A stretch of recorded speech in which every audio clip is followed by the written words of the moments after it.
Very good afternoon. हम लोग आज बीए ऑनर्स के सेकेंड ईयर के पॉलिटिकल साइंस के IGP paper, Indian government and politics Hindi medium का जो पेपर है उससे संबंधित जो सिलेबस है उस सिलसिले में हम लोग बात करेंगे। तो हम लोग सिलेबस आप पहले ही देख चुके होंगे। क्लास का जो शेड्यूल है, जो आपका पहला यूनिट है, चूंकि पेपर का नाम ही है भारतीय शासन एवं राजनीति, तो भारत से संबंधित जो शासन, मतलब जो शासन की व्यवस्था संचालित होती है, जो एक दूसरे राज्य या राज्य के संचालन की जो व्यवस्था होती है भारतीय प्रणाली में, उसकी हम लोग इस पेपर में बात करेंगे। उससे संबंधित जो फंक्शन है वो देखेंगे। तो पहला यूनिट जो आपका आता है, इसमें वो बेसिकली देखते हैं कि स्वतंत्रता और राष्ट्र निर्माण की चुनौतियां। इस पहला यूनिट है आपके इस टॉपिक का। और पहले यूनिट में आप ये देखते हैं कि स्वतंत्रता की जब अवधारणा, चूंकि भारत आप एक राष्ट्र के तौर पे उसकी अभिव्यक्ति आप 1947 में देखते हैं, जब भारत स्वतंत्र होता है ब्रिटिश उपनिवेश से। तो उपनिवेश का मतलब होता है कि बाह्य शासन और औपनिवेशिक सत्ता कोई आपके ऊपर जो अंदरूनी भाग होता है उसके ऊपर शासन संचालित करता है। तो ब्रिटेन का जो उपनिवेश आप देखते हैं कि 16वीं शताब्दी में ईस्ट इंडिया कंपनी की स्थापना होती है, और जो ब्रिटिश संसद है उसके थ्रू देखते हैं कुछ लोगों का समूह, ब्रिटिश लोगों का समूह संसद में एक अधिनियम पास होता है और उनको ये अधिकारिता मिलती है कि वो ईस्ट इंडिया की तरफ जाएं और व्यापार करें। उनको व्यापारिक प्रपत्र मिला हुआ था ईस्ट इंडिया कंपनी से। लोग, वहाँ के जो व्यापारी कंपनी थी, वो भारत की तरफ आते हैं। तब भारत में जहांगीर का शासन था। जहांगीर में सर थॉमस रो आते हैं जहांगीर के शासन में, और उनसे व्यापार की अनुमति मांगती हैं। धीरे धीरे मुगल साम्राज्य के दौरान क्या देखते हैं कि भारत यूनाइट, एकीकृत राज्य की अवधारणा में था, जिस तरीके का आज राज्य आप देखते हैं। हालांकि ये आधुनिक राष्ट्र राज्य की संकल्पना में नहीं था, राजतंत्रात्मक राज्य की व्यवस्था थी, लेकिन उसका स्वरूप क्या देखते हैं कि आज की तरीके से था। बेहद विस्तारित तौर पे आप भारत को देखते हैं, और उस विस्तारित तौर पे जो भारत आप देखते हैं कि जिसमें एक साम्राज्य हुआ करता है जो मुगल साम्राज्य के नाम से जाना जाता है, और उसके अधीन छोटे छोटे राजा शासक करते थे जो वजीर के तौर पे जाने जाते थे। और वो संकल्पना क्या देखते हैं कि औरंगजेब की जब मृत्यु होती है, औरंगजेब का शासनकाल ये माना जाता है कि उसका जो साम्राज्य था वो सर्वाधिक लंबा साम्राज्य था अशोक के बाद। तो औरंगजेब की मृत्यु के बाद क्या देखते हैं कि उसके जो सक्सेसर हुए, उसके जो पीढ़ियां हुई आने वाली, वो उस उतने कुशल प्रशासक नहीं साबित हो पाए कि उतने लंबे साम्राज्य को, उतने विस्तारित साम्राज्य को वो संचालित कर पाते। उनमें उतनी राजनीतिक दूरदृष्टि नहीं थी। इसका कारण क्या देखते हैं कि जो एक विस्तारित राज्य की अवधारणा थी वो टूट जाती है, और जो छोटे छोटे राज्य थे जो अभी तक मुगल साम्राज्य के अधीन काम करते थे, वो अपनी स्वतंत्रता घोषित कर देते हैं। इस एवज में क्या देखते हैं कि अभी तक जो व्यापारिक कंपनी के तौर पे काम कर रही थी ईस्ट इंडिया कंपनी, धीरे धीरे उसका शुरू से मोटिव आप देखते हैं तो शुरू से उसका जो मंशा था वो था कि व्यापार के थ्रू राजनीतिक प्राधिकार हासिल करना। उसी को आप जब साम्राज्यवाद देखते हैं तो साम्राज्यवाद में क्या देखते हैं कि आप राजनीतिक और आर्थिक दोनों जो संस्थान होते हैं, दोनों जो इकोनॉमिक रेगुलेटिंग अथॉरिटी और जो पॉलिटिकल रेगुलेटिंग अथॉरिटी होती है, दोनों पे अपना कब्जा स्थापित करते हैं साम्राज्यवादी शासन के थ्रू। तो ब्रिटिश उपनिवेश, चूंकि जब तक यूनाइट भारत था या मुगल साम्राज्य की अवधारणा थी, तब तक वो हमसे लड़ नहीं सकते थे, या भारतीय जो मुगल साम्राज्य की सेना थी उनसे वो कम्पीट नहीं कर सकते थे। इसी वजह से क्या देखते हैं कि उन्होंने इंतजार किया, और तब तक ईस्ट इंडिया कंपनी जो है केवल व्यापारी कंपनी की हैसियत से काम करती रही। लेकिन जब ईस्ट इंडिया कंपनी ये देखती है कि राज्य आपस में प्रतिस्पर्धा करते हैं और एकीकृत जो राज्य की व्यवस्था थी वो कोलैप्स कर जाती है, और छोटे छोटे राज्यों से जीतना हमारा आसान है, तो उनकी जो राजनीतिक आकांक्षाएं थी वो बलवती होना शुरू हो जाती हैं। और इसकी परिणति आप ये देखते हैं कि बक्सर का युद्ध होता है, प्लासी का सबसे पहले युद्ध होता है, और प्लासी में बंगाल की सेना को पराजित करते हैं। फिर उसके बाद बक्सर आता है, और बक्सर में पराजित करते हैं। फिर इसके बाद इलाहाबाद की संधि होती है इसके बाद, और इलाहाबाद की संधि में बंगाल अवध के नवाब से संधि होती है, और संधि के दौरान ये तय किया जाता है कि राजस्व का जो कानून होगा वो ब्रिटिश हुकूमत बनाएगी, और फौजदारी से संबंधित जो समस्याएं हैं उसको भारतीय राजा उसका निदान करेगा। इस तरीके से क्या देखते हैं कि राजनीतिक सत्ता पे भी ब्रिटिश हुकूमत का ईस्ट इंडिया कंपनी का प्रभाव बढ़ना शुरू हो जाता है। धीरे धीरे चूंकि इनका स्वरूप जो था वो दमनात्मक था, अभी तक भारतीय राजा थे, लेकिन राजा जो थे उनका लगाव था भारतीय लोगों के प्रति, चाहे शक, खून, कुषाण, पल्लव और मुगल तमाम लोगों को देखने को बाहरी देशों से आए थे, लेकिन उन्होंने आने के बाद भारतीय जीवन में रच बस गए और यहाँ के लोगों को अपना मानना शुरू कर लिया। रोटी बेटी का संबंध हो गया, यहीं पे विवाह कर लिए, और तो उस परिस्थिति में क्या देखते हैं कि लोगों की समस्याओं को वो सुलझाना शुरू कर दिया उन्होंने, और भारतीय लोगों को अपना मानते थे। इस तरीके से तो उत्पीड़न की आकांक्षा उनकी नहीं थी। हालांकि राजतंत्रात्मक स्वरूप जहां पे भी होता है उसका नेचर आप देखेंगे दमनात्मक ज्यादा होता है, लेकिन उसके सापेक्ष वो हर जगह की ऐसी राजतंत्रात्मक व्यवस्था होती है। तो भारत भी उससे ज्यादा छूता नहीं था, लेकिन जो साम्राज्यवादी शासन देखेंगे उसके अधीन क्या देखते हैं कि वो व्यवस्था अच्छी थी उसके सापेक्ष। तो साम्राज्यवादी जब शासन हो गया तो इनका एक ही काम हो गया, ब्रिटिश ईस्ट इंडिया कंपनी का ज्यादा से ज्यादा आर्थिक दोहन करके ब्रिटिश साम्राज्य को और अब व्यक्तिगत तौर पे खुद को आर्थिक तौर पे मजबूत करना।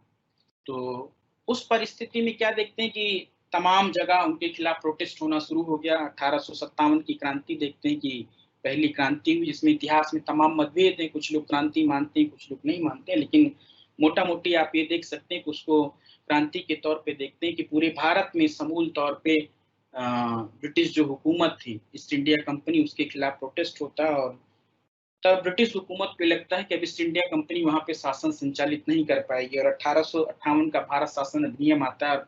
यहाँ से भारत जो है ब्रिटिश ताज के अधीन हो जाता है, और गवर्नर जनरल की संकल्पना आती है, वो जिनकी नियुक्ति ब्रिटिश महारानी करती हैं, और वो शासन संचालित करना शुरू कर देते हैं। तो 1858 में पहली बार हमारे लिए ब्रिटिश हुकूमत के अधीन शासन बनना शुरू हो जाता है, और हम प्रत्यक्ष तौर पे ब्रिटिश हुकूमत के गुलाम हो जाते हैं।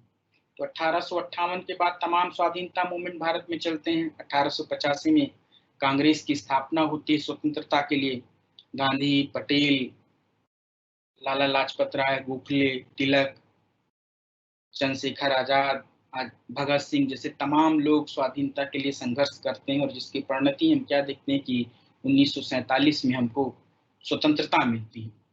तो स्वतंत्रता के दौरान या स्वतंत्रता के बाद हम देखते हैं कि अब राष्ट्र का जो निर्माण होगा, क्योंकि अभी तक 200 साल का जो लंबा टाइम फ्रेम था, तो उसमें हम 1764 से लेके अगर 1947 तक देखें तो ब्रिटिश ईस्ट इंडिया कंपनी या ब्रिटिश हुकूमत का जो शासन था, वो जो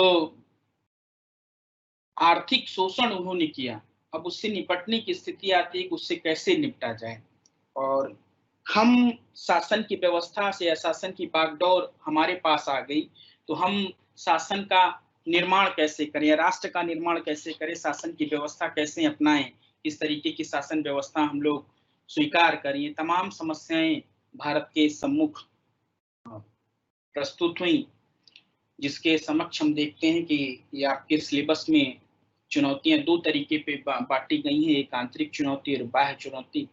तो आंतरिक चुनौती के तौर पे देखते हैं तो सबसे बड़ी चुनौती यही आती है कि हम शासन का स्वरूप कौन सा रखेंगे, किस विधा पे जो है हम शासन अपनाएंगे, क्योंकि शासन का स्वरूप आप कई तरीके का देखते हैं। लोकतंत्रात्मक शासन व्यवस्था भी आता है, राजतंत्रात्मक शासन भी व्यवस्था आती है। क्योंकि राजतंत्र का सिनेरियो हम देख चुके थे, भारत प्राचीन समय से 544 ईसा पूर्व में आप देखेंगे तो पहला राजवंश, हर्यक राजवंश की स्थापना होती है जब बिंबिसार राजा बनते हैं, तब से लेके हम आज तक राजतंत्रात्मक व्यवस्था देख चुके थे। क्योंकि 1648 में जब आधुनिक राष्ट्र राज्य की संकल्पना आती है, मॉडर्न नेशन स्टेट, जिसके हिसाब से आज के राज्यों का गठन होता है, जो आज हम देखते हैं राज्य की संकल्पना की, जिसमें 4 चीजें आवश्यक होती हैं: संप्रभुता, सरकार, जनसंख्या और भूभाग। तो वो जो संकल्पना आती है उसमें मैक्सिमम जो उस आधार पे राज्य निर्धारित होते हैं। तो शुरू में तो वो भी राजतंत्रात्मक थे, लेकिन 1945 में द्वितीय विश्व युद्ध के बाद क्या देखते हैं कि लोकतंत्रात्मक राज्यों की अवधारणा व्यापक तौर पे प्रसारित होना शुरू हो जाती है। और भारत में राष्ट्र निर्माण के दौरान या कांग्रेस के जो तमाम मेंबर्स थे, वो देखते हैं कि विदेशों से पढ़े लिखे थे, उदारवाद से प्रभावित थे और उन्होंने उस लोकतंत्रात्मक राज्य की अवधारणा को, हालांकि ये नहीं है कि लोकतंत्र की अवधारणा यूरोप से भी आती है, प्राचीन समय में भी आप इसको देख सकते हैं। कालिदास के एक नाटक में लोकतंत्र शब्द का उल्लेख मिलता है, लेकिन व्यवहारिक तौर पे चूंकि लंबे समय तक हम राजतंत्रात्मक व्यवस्था में थे, तो हमने ये कभी महसूस नहीं कर पाए कि लोकतंत्र की व्यवस्था कैसी होती है। ये हमको देखने को यूरोप में ही मिलता है, जो हमारी पीढ़ियां जो जाने सुनने लायक रह पाई। तो उस परिप्रेक्ष्य में हम ये देखते हैं कि लोकतंत्रात्मक शासन व्यवस्था के स्वरूप को एक्सेप्ट किया गया है। तब उसमें बात आती है कि लोकतंत्र आप देखते हैं तो लोकतंत्र के दो स्वरूप होते हैं शासन प्रणाली को संचालित करने का, एक प्रत्यक्ष और एक अप्रत्यक्ष।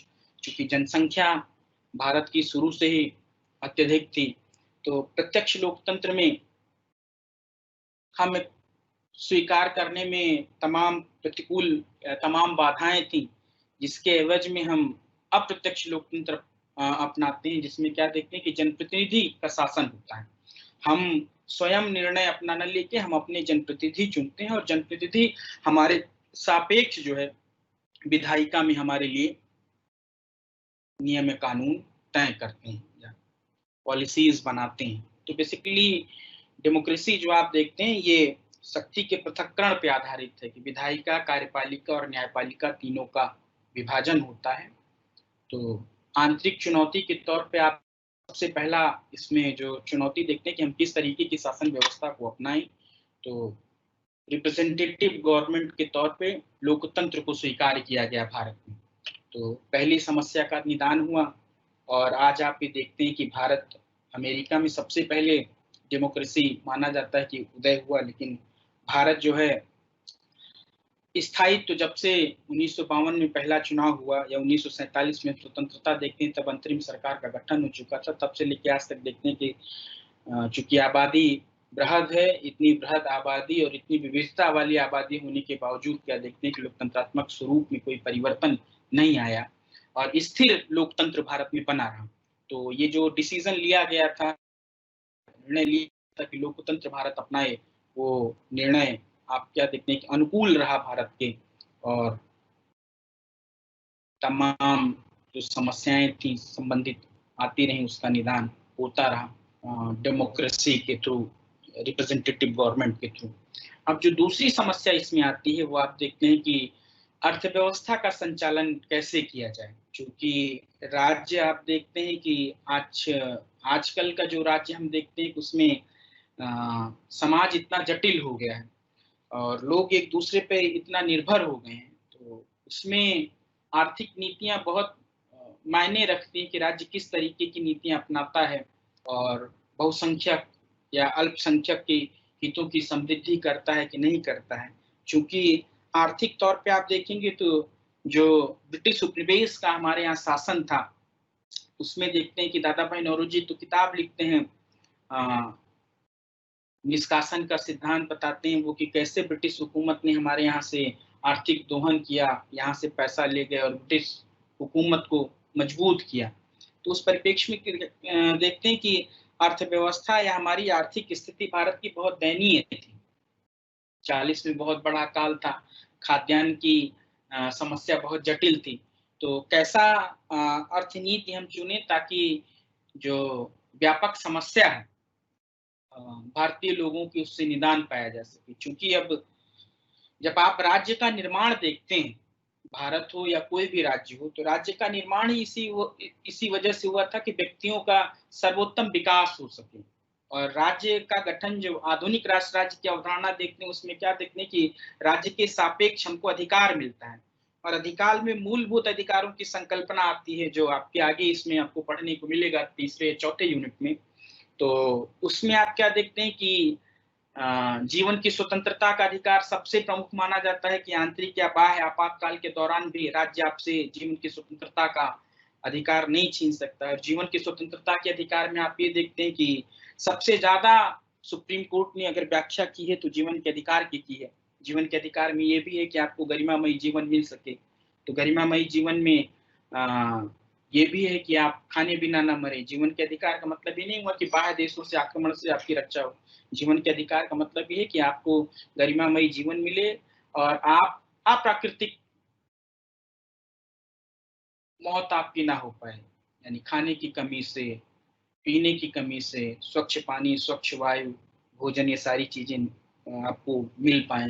इस परिप्रेक्ष्य में बात आती है कि कौन सी व्यवस्था अपनाई जाए आर्थिक, ताकि खाद्यान्न की या तमाम जो बहुसंख्यक लोग हैं गरीबी से जूझ रहे हैं उनसे भी निपटा जा सके।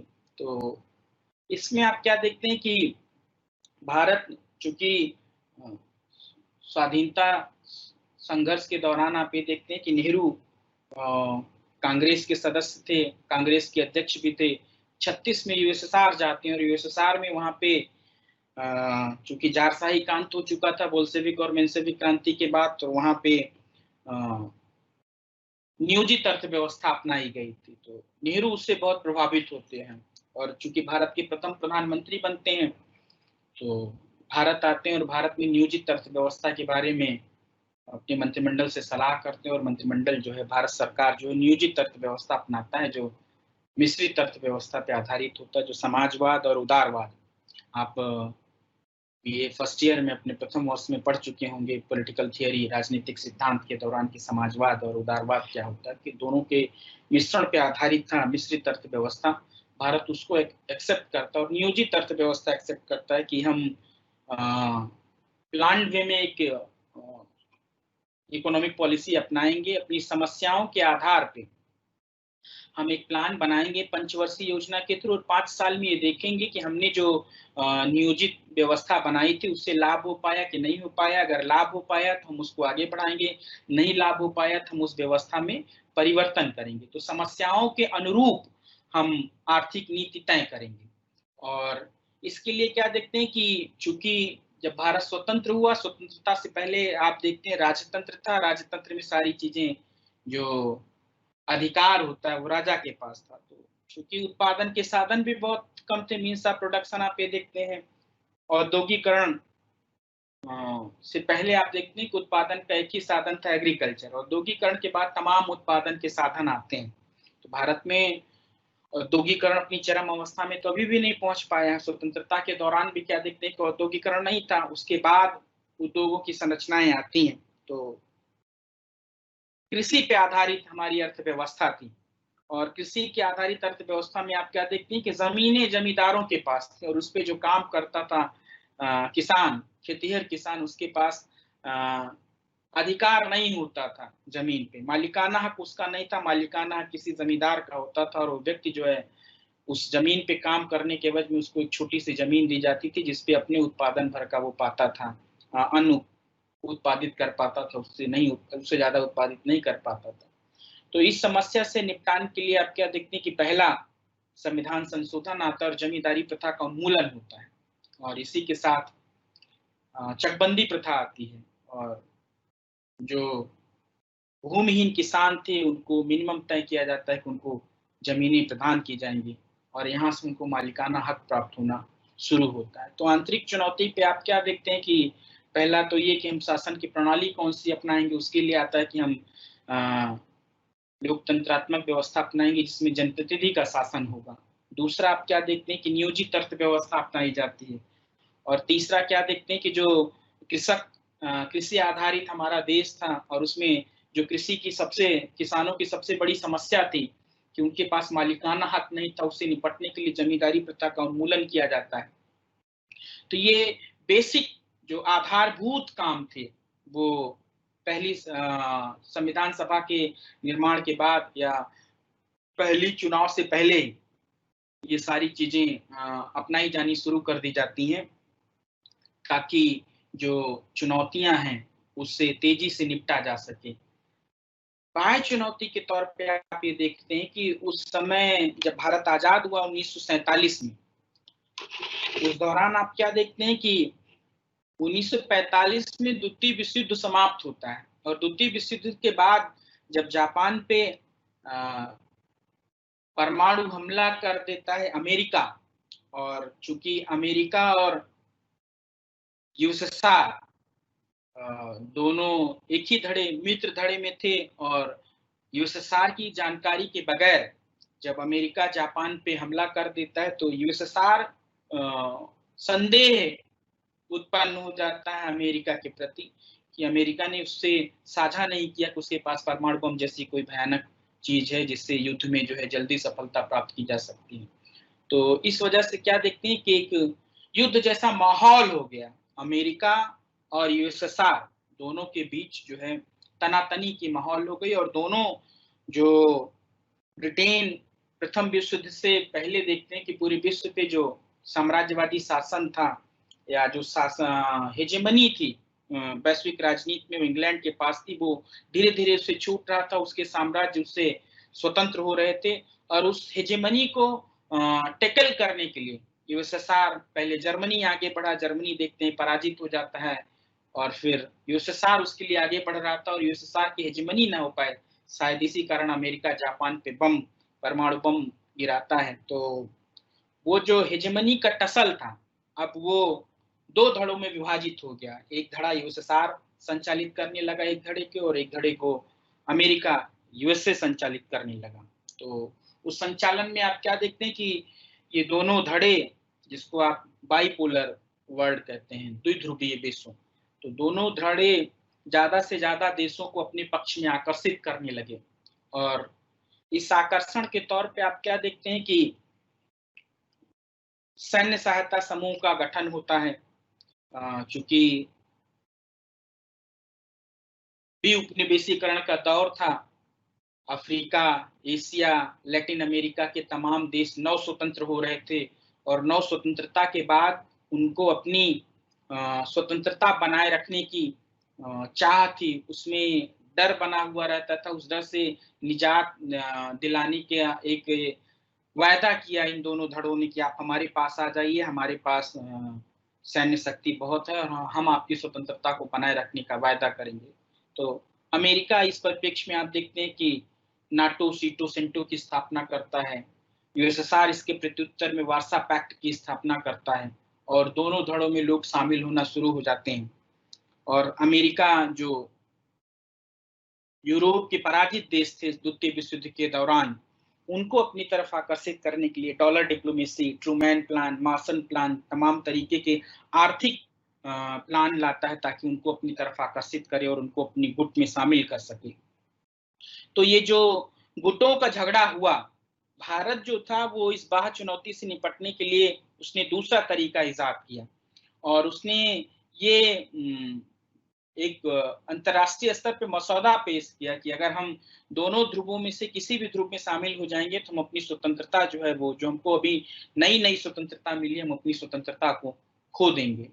और इस चुनौती से निपटने के लिए भारत ने नॉन अलाइन मूवमेंट या गुट निरपेक्ष आंदोलन की शुरुआत की, और भारत इसका सबसे बड़ा झंडा बरदार आपको देखने को मिलता है कि नॉन अलाइन मूवमेंट का झंडा ऊंचा करता है, और जो नौ स्वतंत्र देश थे उनसे एफ्रो एशियाई सहायता की शुरुआत होती है, और उनसे ये अपील करता है भारत की आप अपनी स्वतंत्रता को अगर बनाए रखना चाहते हैं और वास्तविक स्वतंत्रता आप अपनी चाहते हैं तो आप किसी भी धड़े में शामिल ना हो और गुट निरपेक्ष में रहें, किसी भी गुट में शामिल ना हो।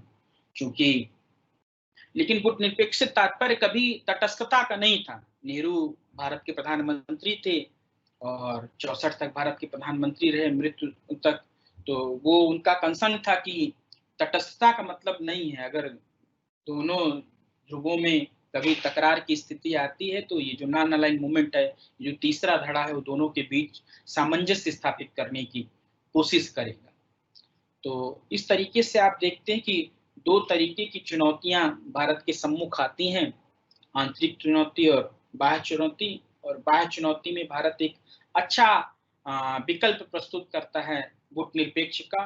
और गुट निरपेक्ष की जो पूरी अवधारणा थी, भारत इसके लिए आप क्या देखते हैं कि जो विदेश नीति निर्धारित करता है वो गांधी के अहिंसा को प्रमुख आयाम उसमें बनाता है और उसको उसके हिस्टोरिकल ट्रेजेक्टरी ट्रेस करते हैं वो गौतम बुद्ध और जैन परंपरा से, और वो बताते हैं कि भारतीय परंपरा जो थी शासन की, उसमें अहिंसात्मक मूल्य निहित थे। इसी वजह से भारत भी जो अपनी विदेश नीति है वो अहिंसा पे आधारित रखेगा। चूंकि उस समय तक आप देखते हैं कि संयुक्त राष्ट्र संघ का निर्माण हो चुका था और संयुक्त राष्ट्र संघ भी भारत के इस कदम से या संयुक्त राष्ट्र संघ का जो चार्टर था, भारत का जो कदम था, दोनों एक साम्यता रखते थे। क्योंकि संयुक्त राष्ट्र संघ के चार्टर में भी देखते हैं कि उसमें था कि एक देश दूसरे देश की एकता और अखंडता का ख्याल रखेगा।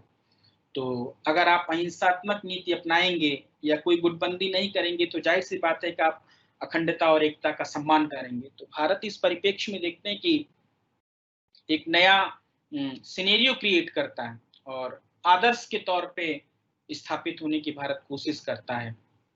तो दो चुनौतियां जो आप देखते हैं उससे भारत कहीं ना कहीं अच्छी तरीके से निपटने में प्राथमिक तौर पे कारगर साबित हुआ। इसके आगे अब आप देखते हैं तो संविधान निर्माण का मुद्दा आता है आपके सिलेबस में। तो संविधान निर्माण जब आप देखते हैं तो चूंकि स्वाधीनता मूवमेंट जब चल रहा था, 1857 की जब पहली क्रांति होती तो 1857 के ब्रिटिश हुकूमत को ये महसूस हुआ कि ईस्ट इंडिया कंपनी अब शासन संचालित नहीं कर पाएगी, अब उसको प्रत्यक्ष तौर पे शासन देखना होगा। तो वो अपना शासन लंबे समय तक संचालित कर पाए, इसके लिए तमाम प्रयास करना शुरू कर देता है। तमाम अधिनियम आते हैं, 1858 का भारत शासन अधिनियम आता है, उसके बाद तमाम आप एक्ट देखते हैं। 1909 का मार्ले मिंटो सुधार अधिनियम आता है, 1919 का मॉन्टेग्यू चेम्सफोर्ड आता है, 1935 का भारत शासन अधिनियम आता है। और इसमें क्या देखते हैं कि धीरे धीरे रियायतें दी जाती हैं भारत को, भारतीय लोगों के अनुकूल। और जो तमाम स्वाधीनता मूवमेंट आप देखते हैं, कांग्रेस की उसमें प्रमुख भूमिका देखने को मिलती है। और कांग्रेस में दो धड़े आपको नजर आते हैं, एक उदारवादी और एक जिसको आप नरमपंथी कह सकते हैं, एक नरमपंथी और एक गर्मपंथी। तो जो गर्मपंथी थे वो उग्र थे और वो अहिंसक साधनों से स्वतंत्रता चाहते थे, और जो नरमपंथी थे वो शांत थे और वो धीरे धीरे ग्रेजुअली इसमें सुधार चाहते थे कि धीरे धीरे हमको हमारे अधिकार मिलते रहे और एक दिन ऐसा होगा कि ब्रिटिश हुकूमत खुद ही हमको शासन की व्यवस्था को हमारी छोड़ देगा। तो इस तौर पे क्या देखते हैं कि नरमपंथी तमाम मांग करते थे ब्रिटिश हुकूमत से, उसमें कुछ मांगे ब्रिटिश हुकूमत मान लेती थी, कुछ मांगे ब्रिटिश हुकूमत नहीं मान लेती थी। तो उसके सापेक्ष जो है ये स्वतंत्रता स्वाधीनता मूवमेंट चलता रहा।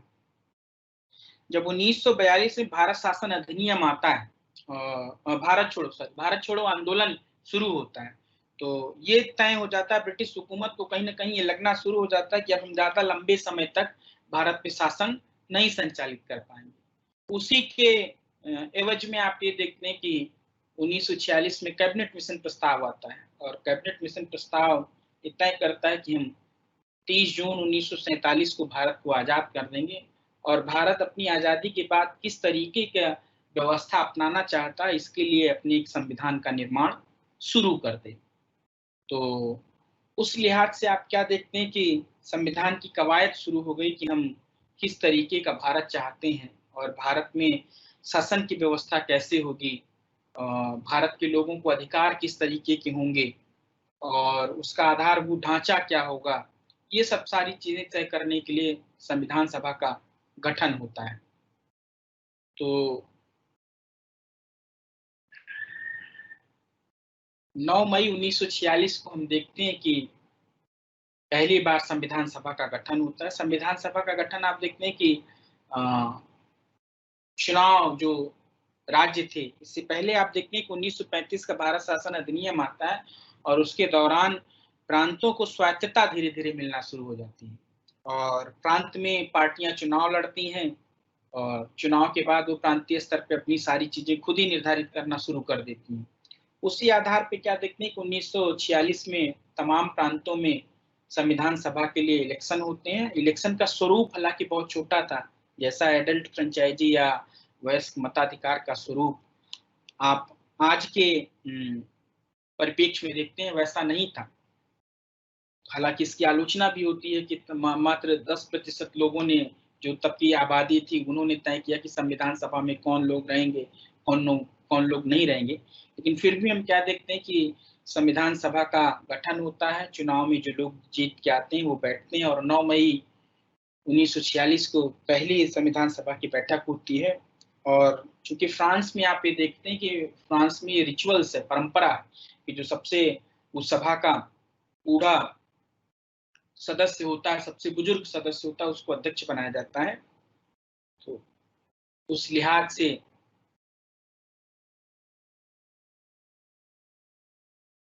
सच्चिदानंद सिन्हा को पहला अध्यक्ष बनाया गया। बाद में 11 मई को चुनाव होता है और चुनाव में जो हमारे पहले राष्ट्रपति थे राजेंद्र प्रसाद जी को अध्यक्ष बनाया जाता है, और वहां से संविधान निर्माण का क्रियाकलाप शुरू होता है।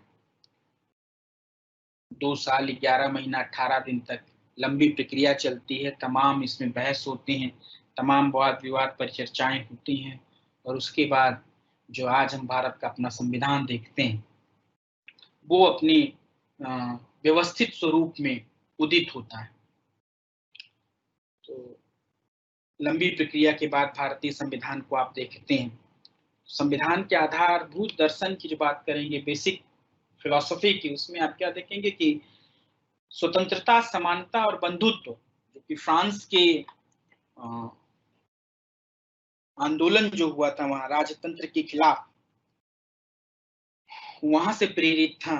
तो मेन जो इसका फिलोसफिकल नोशन देखेंगे वो स्वतंत्रता, समानता और बंधुत्व पे आधारित था। चूंकि भारत की जो सामाजिक व्यवस्था आप देखेंगे उसमें तमाम सामाजिक बुराइयां थी। 18वीं शताब्दी 19वीं शताब्दी दोनों में आप देखेंगे तो स्वाधीनता मूवमेंट के सापेक्ष आपको सामाजिक आंदोलन की भी एक वैचारिक पृष्ठभूमि दिखाई देती है। इसमें बहुत सारे समाज सुधारक समाज की इन कुरीतियों को समाप्त करने के लिए स्वतंत्रता के साथ साथ काम कर रहे थे।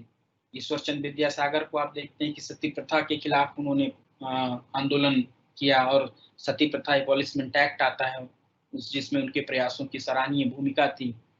दयानंद सरस्वती को देखते हैं, रानाडे को देखते हैं, बाल विवाह निषेध के लिए, विधवा पुनर्विवाह के लिए तमाम प्रयास होते हैं। जाति प्रथा और अस्पृश्यता उन्मूलन के लिए आप देखते हैं कि लंबे समय से काम होता आ रहा है।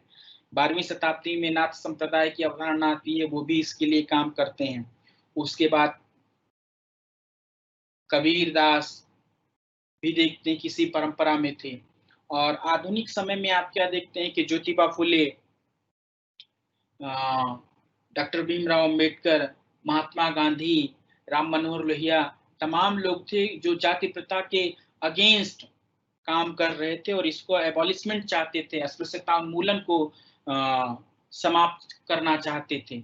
उस परिप्रेक्ष्य में आप क्या देखेंगे कि चूंकि ड्राफ्टिंग कमेटी जो थी उसके मुखिया थे भीमराव अंबेडकर, और उन्होंने पूरा ये ड्राफ्ट तैयार किया संविधान का मसौदा।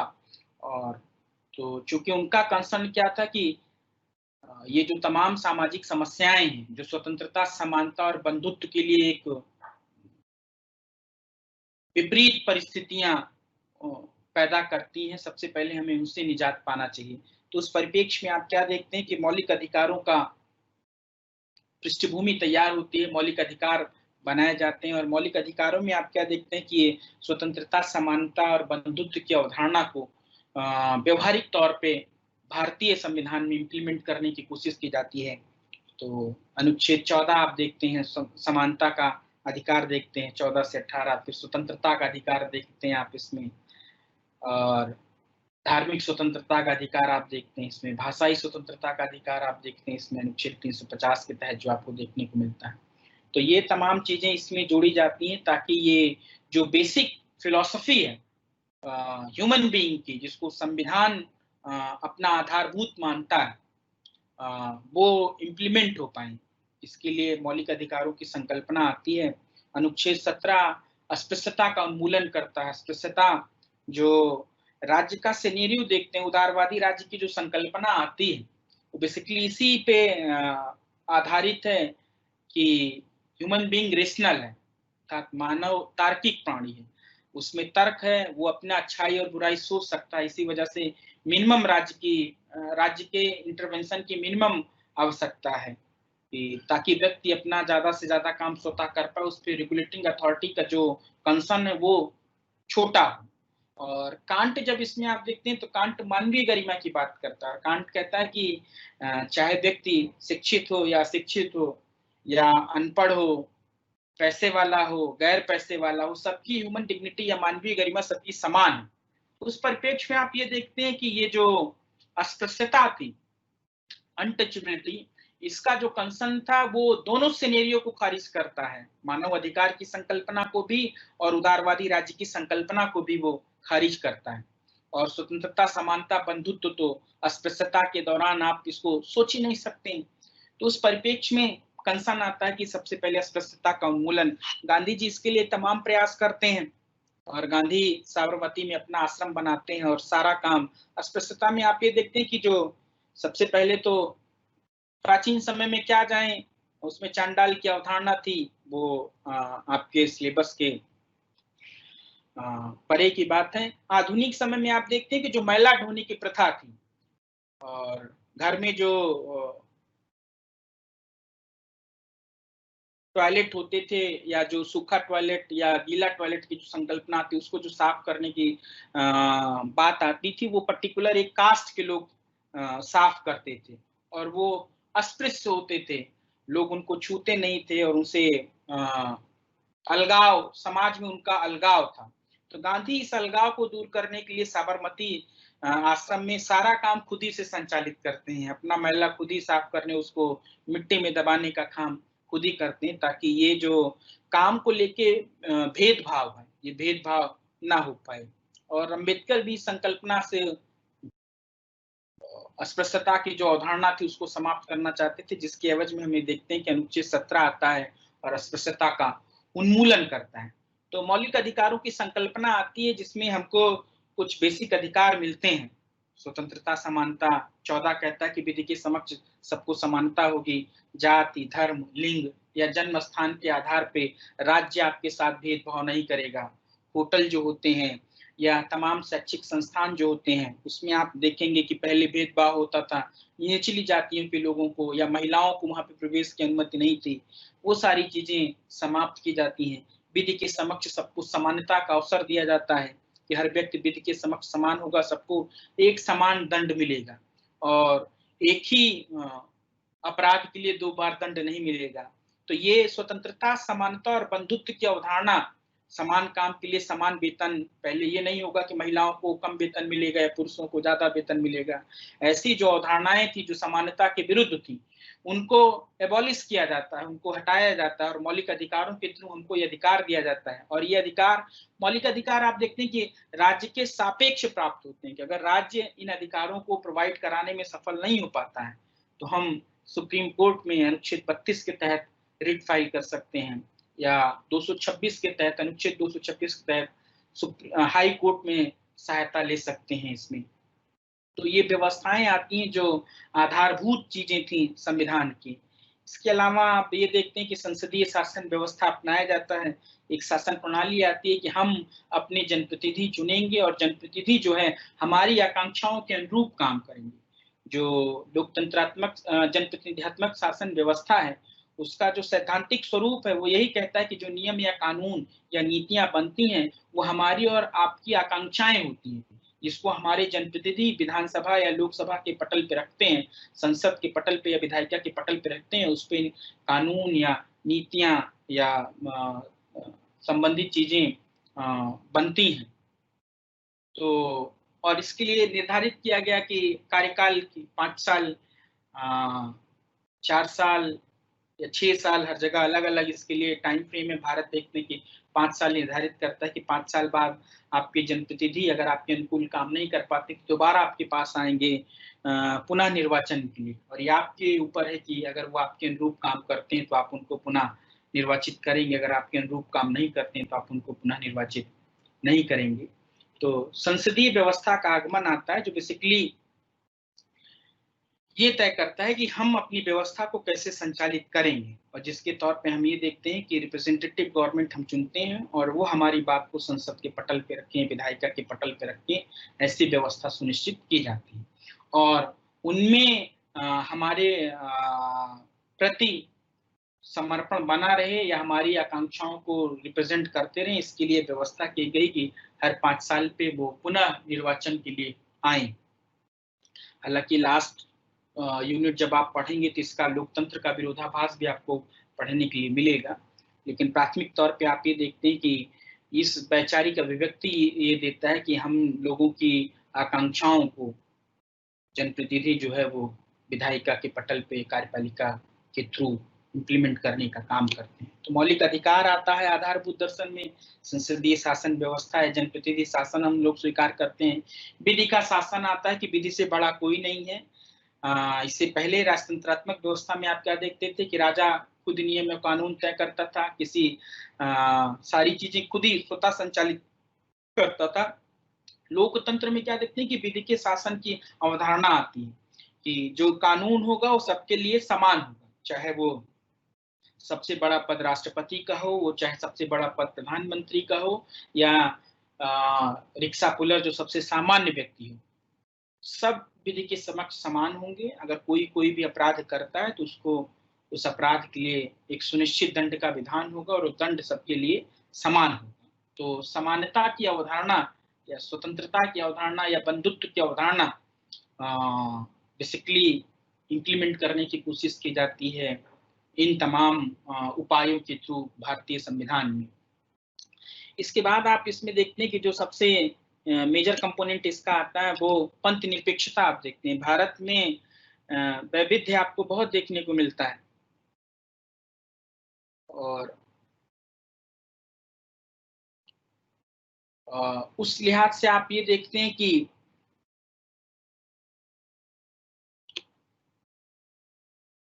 चूंकि यूरोप में आप देखते हैं जहां से आधुनिक राष्ट्र राज्य की संकल्पना का उदय होता है, वहां पे जो राष्ट्रवाद की संकल्पना आती है वो बेसिकली आप देखते हैं कि कॉमननेस पे आधारित था। तो उस कॉमननेस में या तो भाषा थी, या तो निर्जातीयता थी, या धर्म बेसिक आप देखते हैं कि एक धर्म के आधार पे राज्य की संकल्पना आती है। और भारत आप देखते हैं तो भारत तो प्राचीन समय में आप देखते हैं 6ठी शताब्दी ईसा पूर्व में आप देखेंगे उस दौरान ही आप देखते हैं कि जैनिज्म का इमरजेंस हो चुका था, जैन धर्म का। उसी के सापेक्ष आप देखते हैं कि बुद्धिज्म, बौद्ध मत का इमरजेंस हो चुका था। और 9वीं शताब्दी या हम कहेंगे कि इसको 11वीं शताब्दी के दौरान आप यहाँ पे देखते हैं कि इस्लाम का भी आगमन हो गया था। और 16वीं शताब्दी में आप यहाँ पे देखते हैं कि क्रिश्चियनिटी ईस्ट इंडिया कंपनी के साथ ही क्रिश्चियनिटी का या ईसाई धर्म का भी आगमन भारत में हो जाता है। तो भारत में बहुसंख्यक धर्मों की अभिव्यक्ति आपको देखने को मिलती है। तो ये जो एक धर्म, एक भाषा, एक राष्ट्र के आधार पे राष्ट्र के निर्माण की संकल्पना थी, वो भारत के लिए उपयुक्त नहीं थी। तो मल्टीकल्चरलिज्म की अवधारणा आती है जिसमें बहुसांस्कृतिक राष्ट्र की संकल्पना आती है, जिसमें ये माना जाता है कि कनाडा पहला राष्ट्र राज्य है जो बहुभाषी आधार पे राष्ट्र बनता है। लेकिन भारत आप देखते हैं कि रिलीजियसली और भाषा के आधार पे भी आप ये देखते हैं। राजेंद्र प्रसाद का कथन यहाँ पे है कि कोस कोस पे पानी बदली 4 कोस पे वाणी। तो आप बहुत सारे डायलेक्ट और बहुत सारी भाषाएं भारत में प्राचीन समय से देखने को आपको मिलती हैं। हिंदी है, तमिल का अपना संगम लिटरेचर का इतिहास है, तमिल, तेलुगु, मलयालम और बांग्ला, उड़िया। तो बहुत सारे धर्म हैं और बहुत सारी भाषाएं भारत में हैं। तो भारत विविधता में से परिपूर्ण राज्य है, नेशन स्टेट है। तो उस विविधता को बनाए रखने के लिए कंसर्न आता है कि पंथ निरपेक्ष भारत एक्सेप्ट करता है अपने निर्माण के दौरान, संविधान के दौरान, कि वो जो राज्य का संचालन का स्वरूप होगा, वो जो राज्य का नेचर होगा, वो पंथ निरपेक्ष नेचर होगा। इसका प्रकृति जो होगी वो पंथ निरपेक्ष पे आधारित होगी। राज्य किसी भी धर्म को या किसी भी पंथ को प्राथमिकता नहीं देगा, किसी को राजराश्रय नहीं देगा। जैसे प्राचीन भारत में आप क्या देखते हैं कि अकबर अशोक के समय में बौद्ध धर्म को राजराश्रय प्रदान करते हैं। उससे पहले आपको समुद्र शुंग देखते हैं कि वो शैव मत को राजराश्रय प्रदान करते हैं। तो ये जो राजराश्रय प्रदान करने की संकल्पना थी उससे बाहर निकलता है। हालांकि यूरोपियन पाश्चात्य अवधारणा जो देखते हैं धर्मनिरपेक्षता की, वो भारत से जस्ट विपरीत है। वहां पे धर्म से अलगाव का कॉन्सेप्ट आता है या विचार आता है कि राज्य ना तो धर्म में इंटरवेंशन करेगा और ना तो धर्म राज्य में इंटरवेंशन करेगा।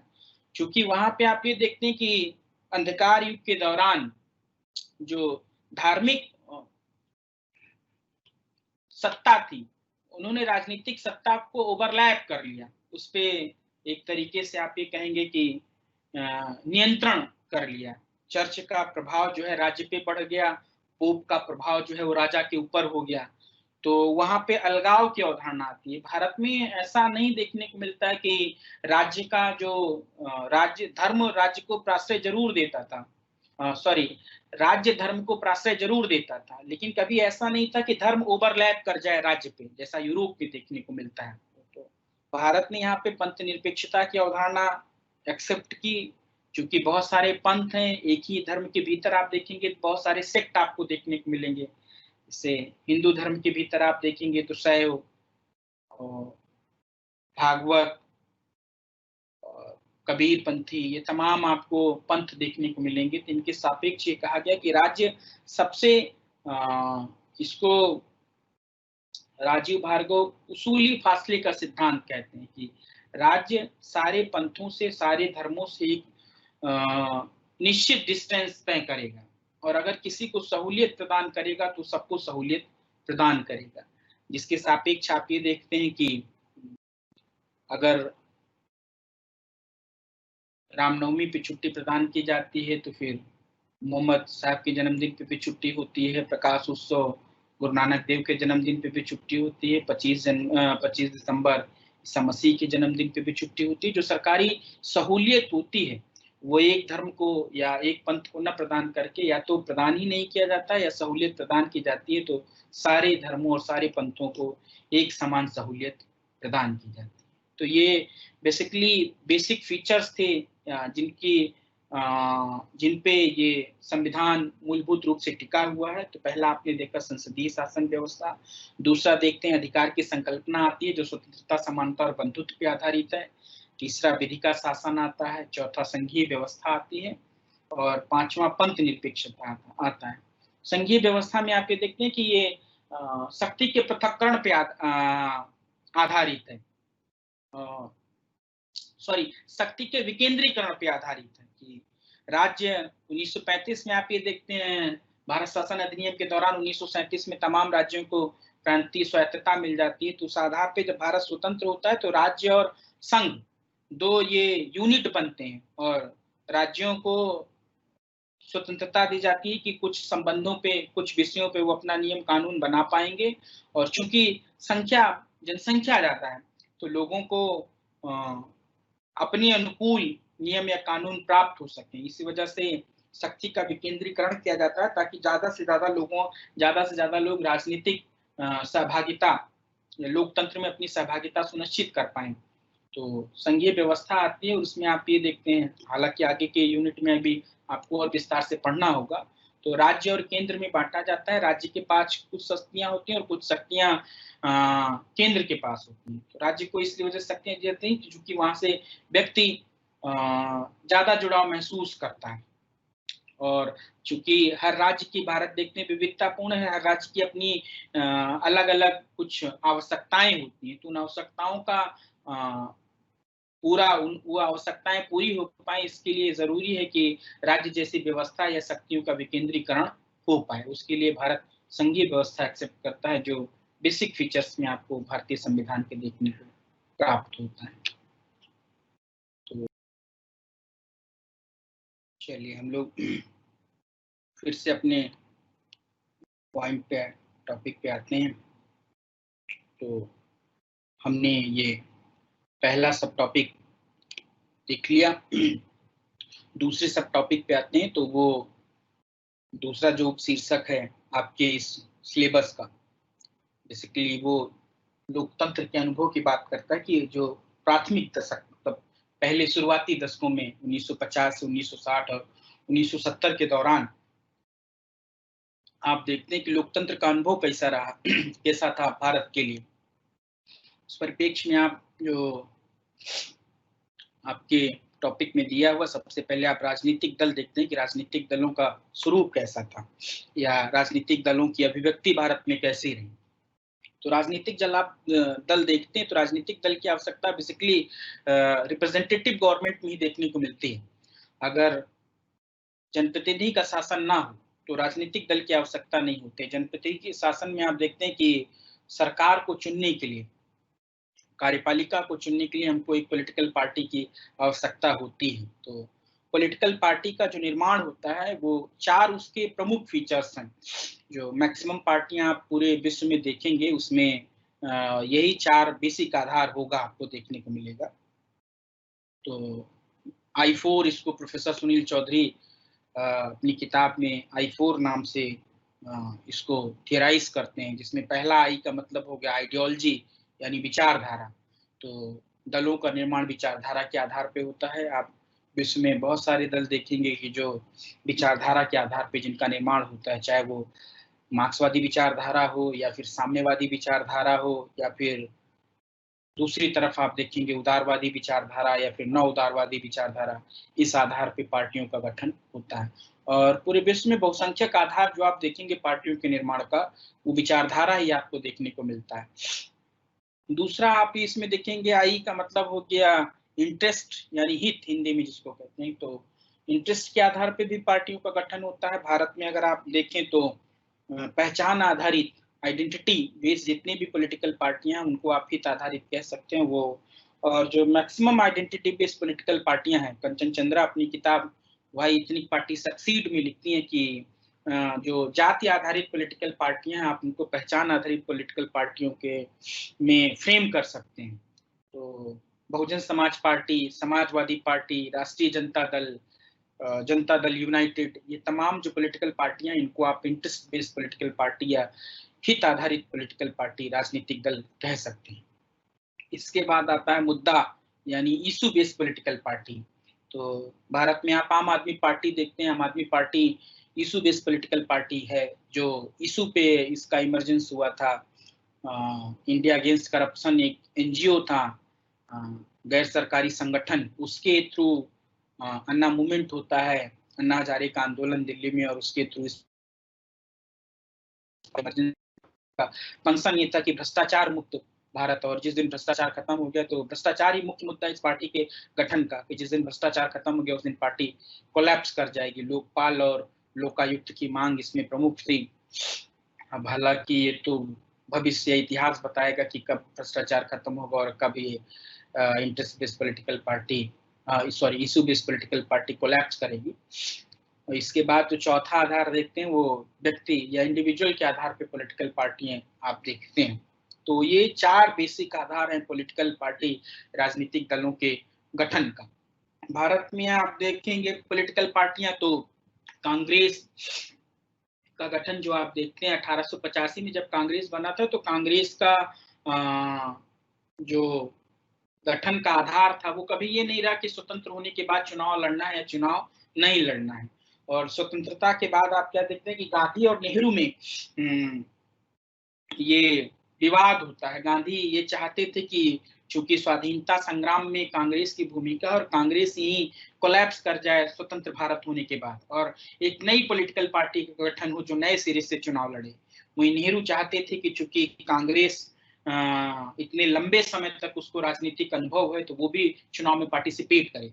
हालांकि गांधी की जो अवधारणा थी उसको नेहरू एक्सेप्ट या कांग्रेस के अन्य तमाम लोग एक्सेप्ट नहीं करते हैं, और वो पॉलिटिकल पार्टी के तौर पे अपने अस्तित्व को बनाए रख जाती है। तो कांग्रेस को भी, लेकिन अगर आप किसी फ्रेम में सांचे में फिट करेंगे तो उसको आप विचारधारा के तौर पे पाएंगे, क्योंकि कांग्रेस का अगर आप संविधान देखें, उसका कॉन्स्टिट्यूशन, उसकी वेबसाइट पे जाके कांग्रेस पार्टी की, तो वो देखेंगे कि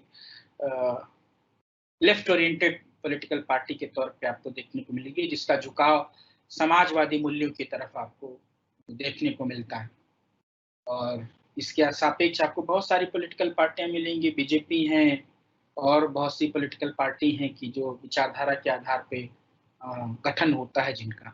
लेकिन भारत में जो पार्टी की प्रणाली देखते हैं, आप अपनी 12th में आपने पढ़ा होगा एनसीईआरटी स्वतंत्र भारत में राजनीति, उसमें भी आपने पार्टी सिस्टम पढ़ा होगा। तो उसमें आप देखते हैं कि पार्टी सिस्टम को कई सारे, जो ये पूरा सिस्टम होता है उसको कई सारे पहलुओं में आप विभाजित करते हैं, कई सारे डायमेंशंस में।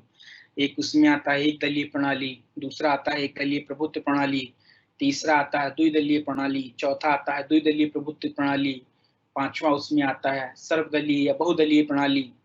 तो भारत जो आप देखते हैं 1952 में पहला चुनाव होता है इसका, 1952 से लेके जो इसमें चूंकि आपको प्रारंभिक दशक तक देखना है, तो 1977 तक आप कह सकते हैं इसको कि 1977 तक केंद्र स्तर पे आप देखते हैं कि एक दलीय प्रभुत्व की प्रणाली थी, जिसको रजनी कोठारी कांग्रेस सिस्टम के नाम से व्याख्यायित करते हैं, और मॉरिस जोन्स जिसको वन पार्टी डोमिनेंस सिस्टम कहते हैं, और ग्रीनविन ऑस्टिन सीमलेस वेब के तौर पे देखते हैं।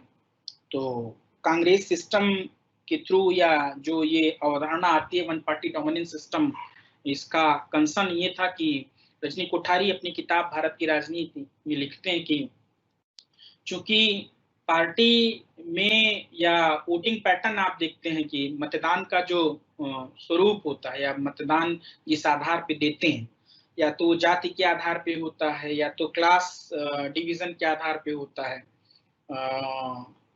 तो वो जो सारी आकांक्षाएं थी वो, या धर्म के आधार पे आप देखते हैं, वो सारी आकांक्षाएं कांग्रेस के भीतर सन्निहित थी। इसको छाता पार्टी कहा जाता है, अम्ब्रेला पार्टी रजनी कोठारी कहते हैं, जो कि सतरंगी पार्टी, इसमें बहुत सारे विचारधाराओं का, बहुत सारी अभिव्यक्तियों का मेल जोल आपको देखने को मिलता है। गरीब लोग भी थे, गरीब से संबंधित कंसर्न भी था। एक तरफ आप देखते हैं कि बॉम्बे प्लान, महालनोबिस प्लान और उद्योगों के लिए जोर देते हैं नेहरू, वहीं दूसरी तरफ जमींदारी प्रथा का उन्मूलन करते हैं और गरीब लोगों के या जिनके पास जमीन नहीं थी वो उनके लिए काम करते हैं। दूसरी तरफ आप कास्ट का कंसर्न देखते हैं तो नेहरू चूंकि कश्मीरी ब्राह्मण थे, और दूसरी तरफ आप क्या देखते हैं कि बाबू जगजीवन राम दलित समुदाय से थे, और मौलाना अबुल कलाम आजाद मुस्लिम थे।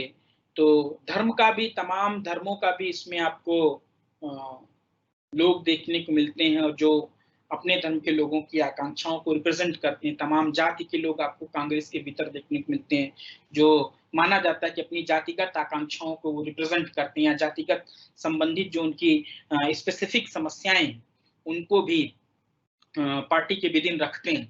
तो महिला के आधार पे भी देखेंगे तो तमाम महिलाओं का आपको रिप्रेजेंटेशन देखने को मिलेगा।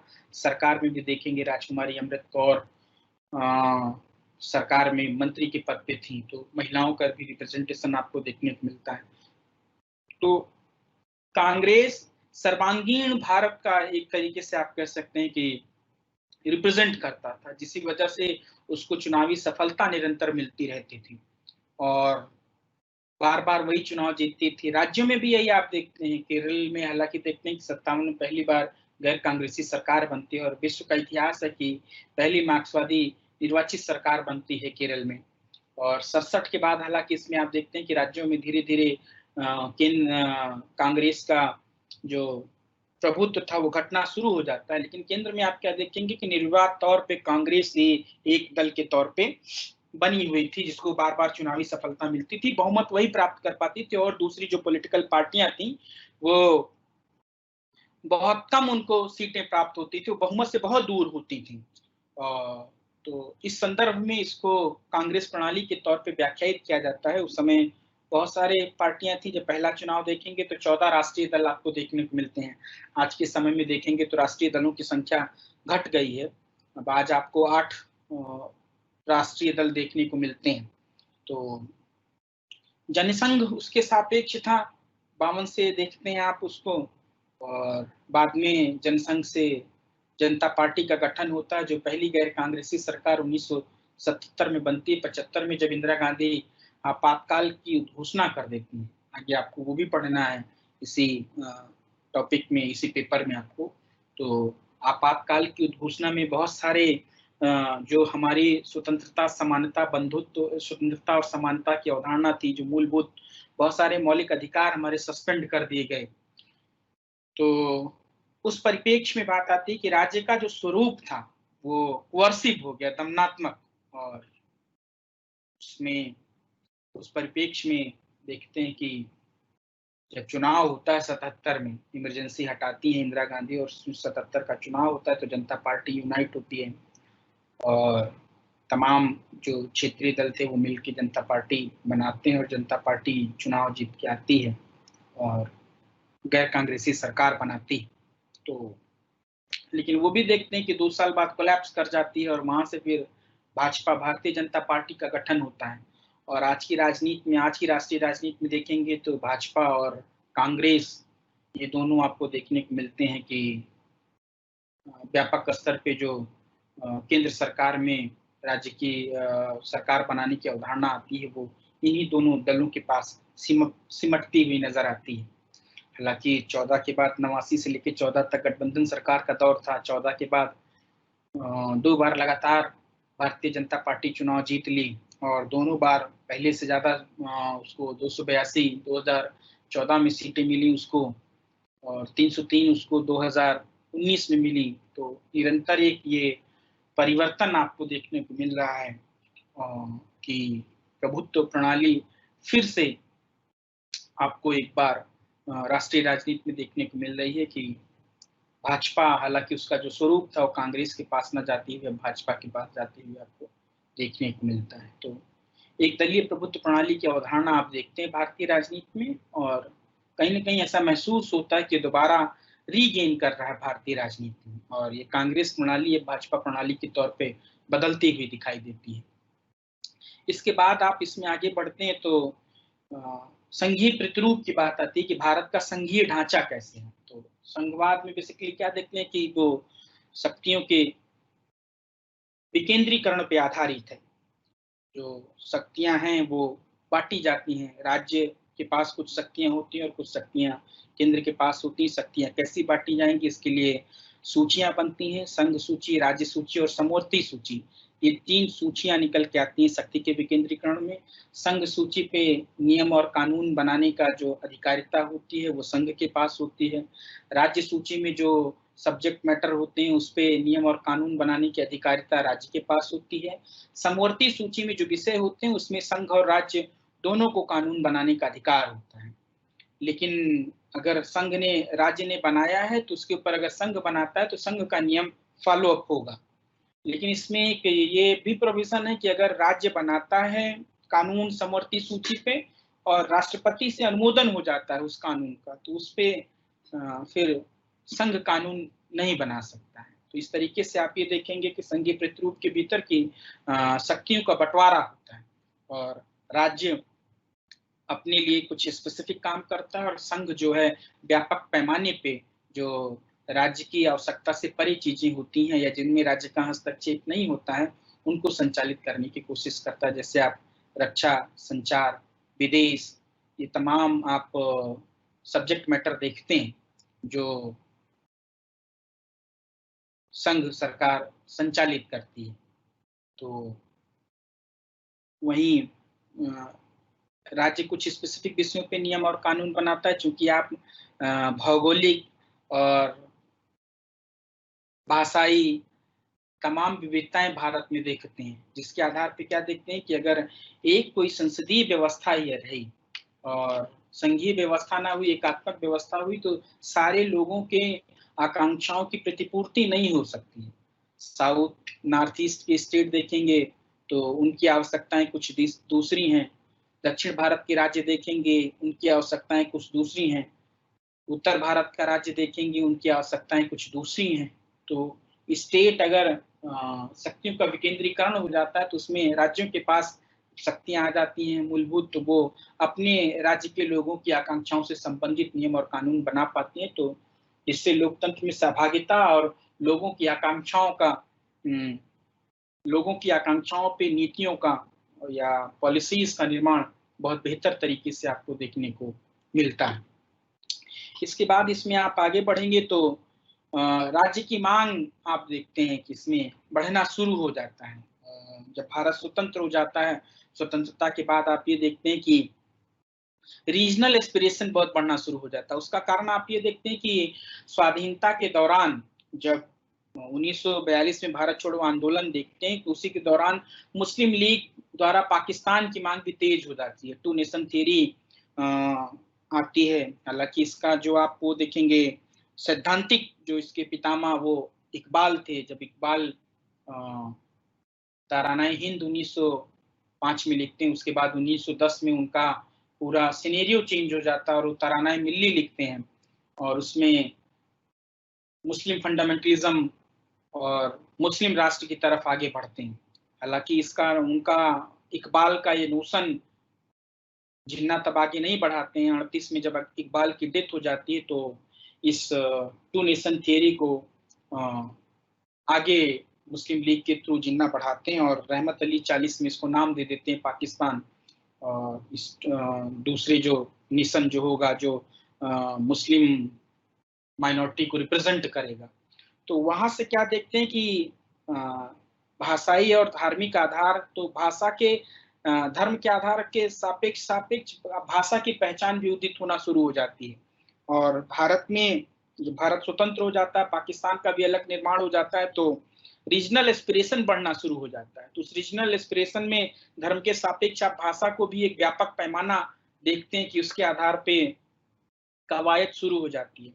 तो वो ज्यादा से ज्यादा स्वतंत्रता की या ज्यादा से ज्यादा अधिकार की मांग करना शुरू कर देते हैं। तो इसमें सबसे पहला आप देखते हैं कि राज्य पुनर्गठन की बात होती है कि राज्यों का आधार क्या हो बनने का। जैसे आज आप देखते हैं कि राज्य और केंद्र शासित प्रदेश, तो 50 तक आप क्या देखते हैं कि का खा गा घा ABCD 4 तरीके के राज्य आपको देखने को मिलते हैं।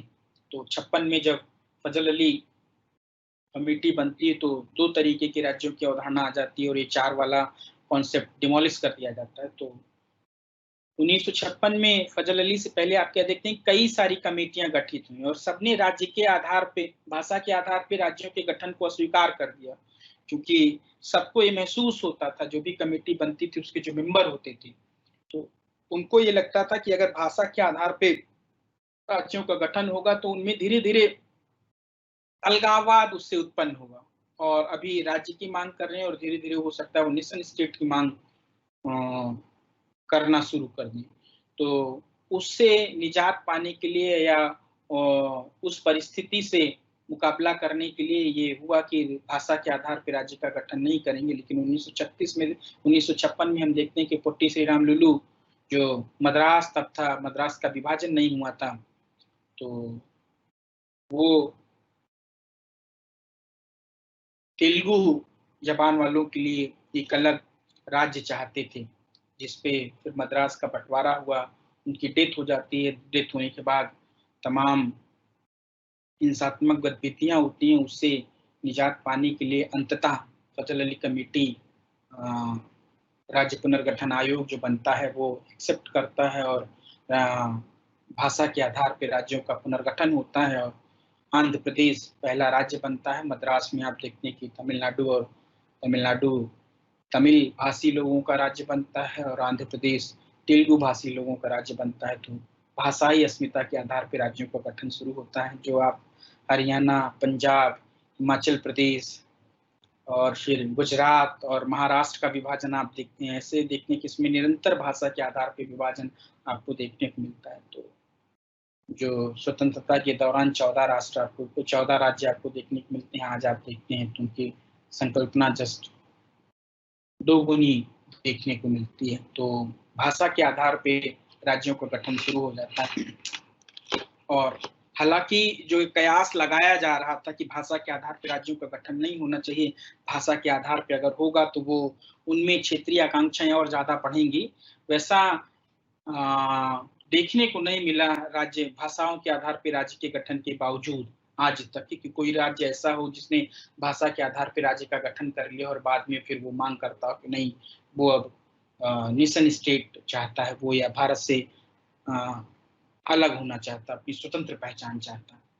तो भाषाओं की समस्या यहीं पे समाप्त होती है जब राज्य पुनर्गठन आयोग बनता है और भाषा के आधार पर राज्यों के गठन को स्वीकार कर लेता है।